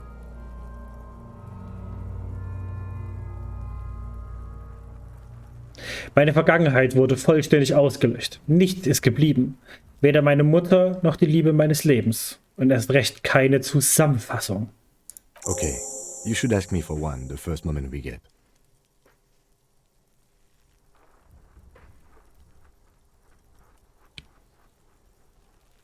Wie haben die ihn überhaupt da hochbekommen? A noose is one of those things that's easier to use one way around. Er zeigt auf die Schnalle, die den Gurt an den Ast bindet. Sind sie an der Kinderleiter hochgeklettert? Du zeigst auf die bunte Leiter an der Seite des Baumes. That ladder can't carry a grown man. I didn't see any splintering either, did you? I think they lassoed the branch, then pulled on the belt to close the buckle. Okay. Could be. The shape of the branch supports the theory. Du weichst zurück und betrachtest die Leiche.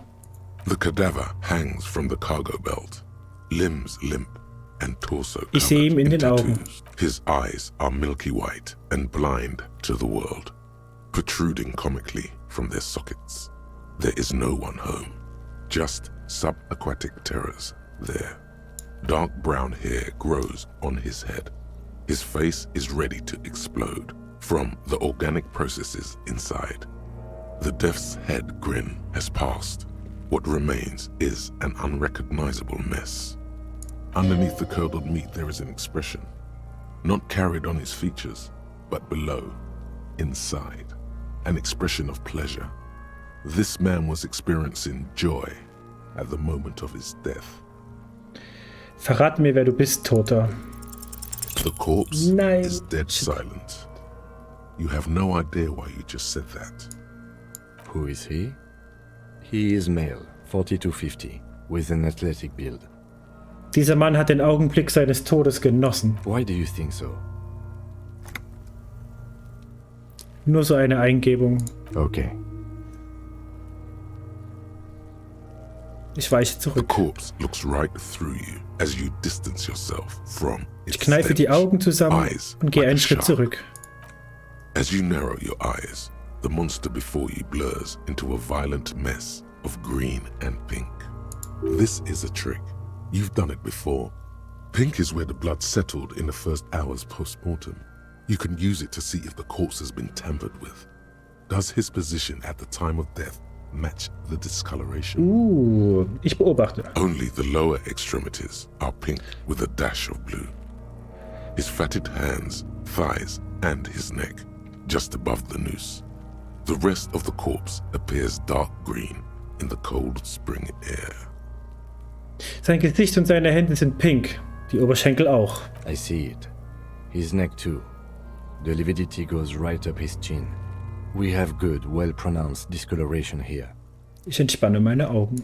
The monster comes back into focus, an explosion of color, coursing with dark marbled veins. His stomach appears pregnant with something.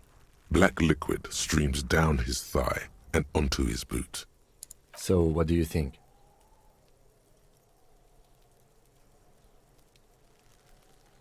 Er ist übel zugerichtet. Sehen Sie die Prellung?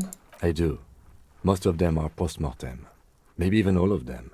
The delinquents have made our jobs harder with their little sport. Stop talking in riddles, coin slot. He means you fucked him up good, Kuno. Fucked him up brutal-like. Ich glaube, dass er nach dem Tod in aufrechter Lage war. Seine Hände, Füße und der Hals sind verfärbt. Agreed. Especially on the neck. The belt acted like a tourniquet, keeping the blood in his head. The hypostasis supports her hanging. Könnte es trotzdem sein, dass er nach dem Tod bewegt wurde? There's always a chance. We should check for ligament marks on his neck to see if they're in tune with the belt. We'll have to get him down first. Ja. Ich weiche zurück und schnappe nach But Luft. there is no breath to catch. Only the cadaver filling the air and your nostrils. He slowly rotates before you, decomposing. So, und wie bekommen wir ihn darunter? Are you sure we finished the preliminary examination of the cadaver? We might miss some of these things once he's down. Wir haben hier gründlich gearbeitet. Haben Sie einen Plan, wie wir ihn darunter bekommen? The steel-reinforced belt presents a unique challenge. I brought chain cutters, but I don't see a good angle of approach to the belt. He doesn't actually think the challenge is unique. He thinks it's frustrating, annoying, and harder than he thought. The cadaver is a good 1.2 meters up. Neither one of us can reach the belt without assistance. And even if we do, there's the question of cutting the airship strength material. Kann das nicht jemand anders machen? Someone else? You mean like the police? Da haben Sie auch wieder recht. Sadly, yes. The whole RCM is out there right now, doing the exact same thing we are. Are we in a rush to help them? Not with this on our hands. I know it's hard, but I assure you, the others won't come to help us. And we have a growing sanitary concern here. We need to get him down, fast. Wir könnten den Ast absägen. Climb up there and saw the branch? Na gut, könnte gefährlich There sein. has to be a less risky way, with less falling down of trees. Vielleicht können wir im Hafen Hilfe I auftreiben? was really hoping we wouldn't. The Union appeared to be suspect in this case. It seems like a dangerous route to go down. Überlegen wir uns das nochmal. But what other options? The corpse twists on the belt. Wie gehen die Ideen aus? Schauen wir uns noch einmal um. Wir müssen noch einmal darüber sprechen, wie wir ihn jetzt darunter bekommen. Yes, we do. Vielleicht können wir ihn herunterschießen? Yeah! Bang bang time, pig! Shoot his head off! How? Where the buckle ties the rope to the branch. That's a good spot to aim. Du zeigst auf die Stelle, da wo die Schnalle den Gurt zusammenhält. Where? Ah, yes, I see. If the shot hits that, there might be a chance to release the belt. Yeah, now we're talking. Entertain the Kuno with some shit. They'll miss! The pigs will miss Kuno! The lieutenant is undecided. On one hand, he wants to shoot some gun. On the other, it's an awfully stupid idea.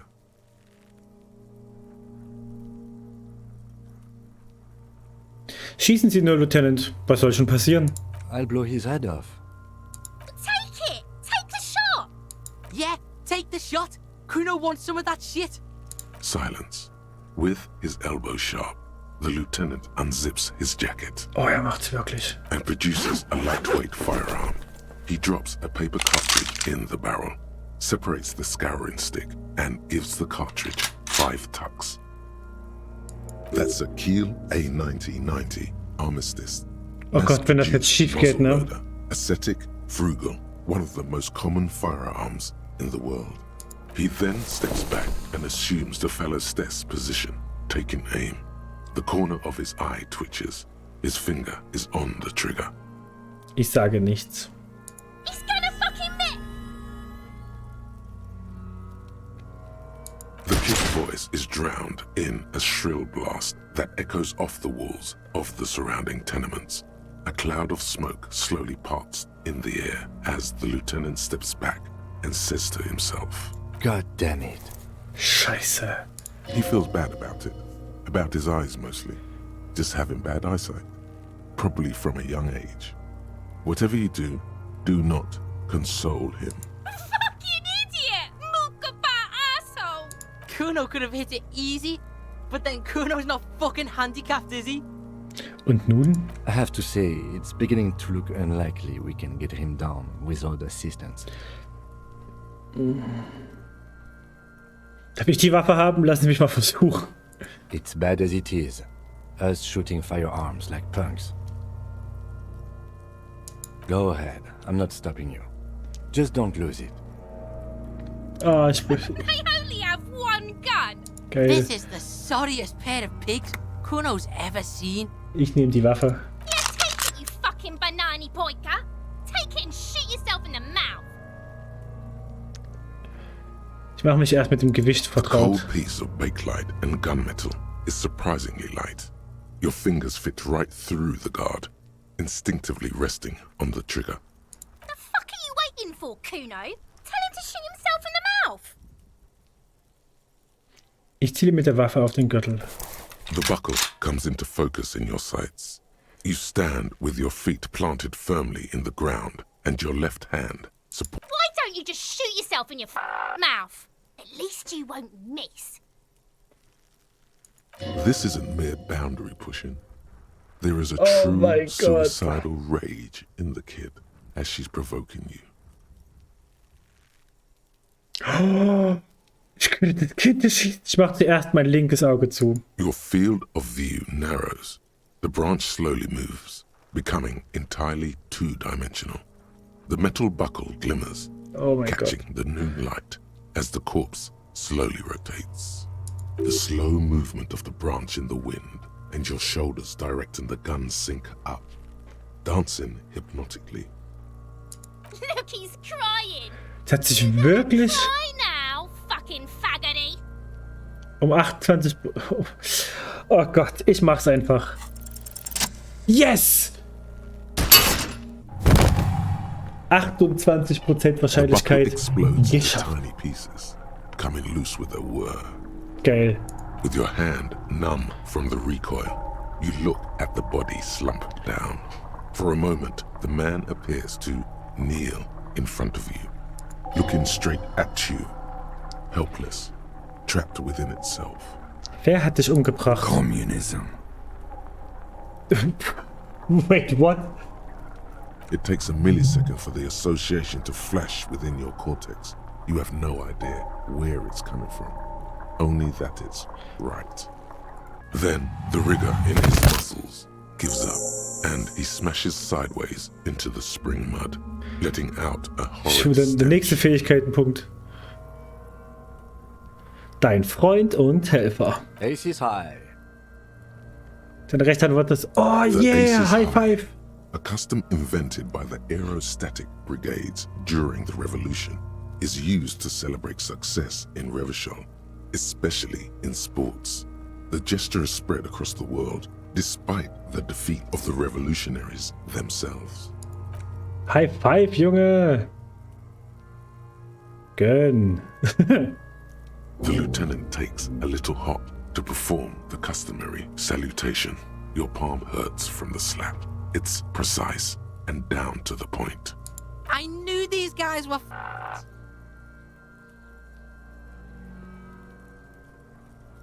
Und nun? We will perform a field autopsy and determine the cause of death. But before... Excuse me. It looks like I feel like taking a break from the stench. I'm sorry to interrupt the jubilations here. Just a little breather before we do the autopsy. Na gut, ich gebe ihm die Waffe zurück. In the meantime, we should try to interview Evrard Clare, the leader of the Union. Harbor property was clearly used in the hanging. The harbor just east of here. Getting in might prove a challenge, though. Or we could ask around for the representative of the logistics company. My initial information says the Wild Pines have sent some sort of strike negotiator to wrangle control back from Evrard. You could ask the gardener for directions. Dann los. Was haben wir hier? Ah, okay. Gedanke abgeschlossen. Bad news. Guillaume Le Million did not become a cop. In 1938, he went on a tour to the Sinyao province in Safre, where he died of autoerotic asphyxiation. His body was found hanging from a decorative dragon tree in his junior suite, amid drug paraphernalia, unwholesome objects, and the Sylvia Trainer single, Wonderland, skipping in the background. And yes, you can take this as a metaphor for Revachol in the 30s, and also as a warning. Krass, was gibt's für Body? +1 Schmerzgrenze. Und alle Lerngrenzen für Psyche um 1 erhöht. Yes! Das ist cool. Das nehmen wir bitte. Müssen wir noch unsere Skills verteilen hier. Was haben wir hier noch?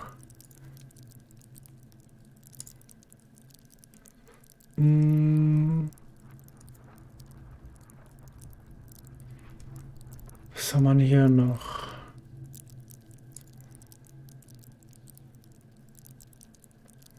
Ich gebe mal noch einen auf Logik.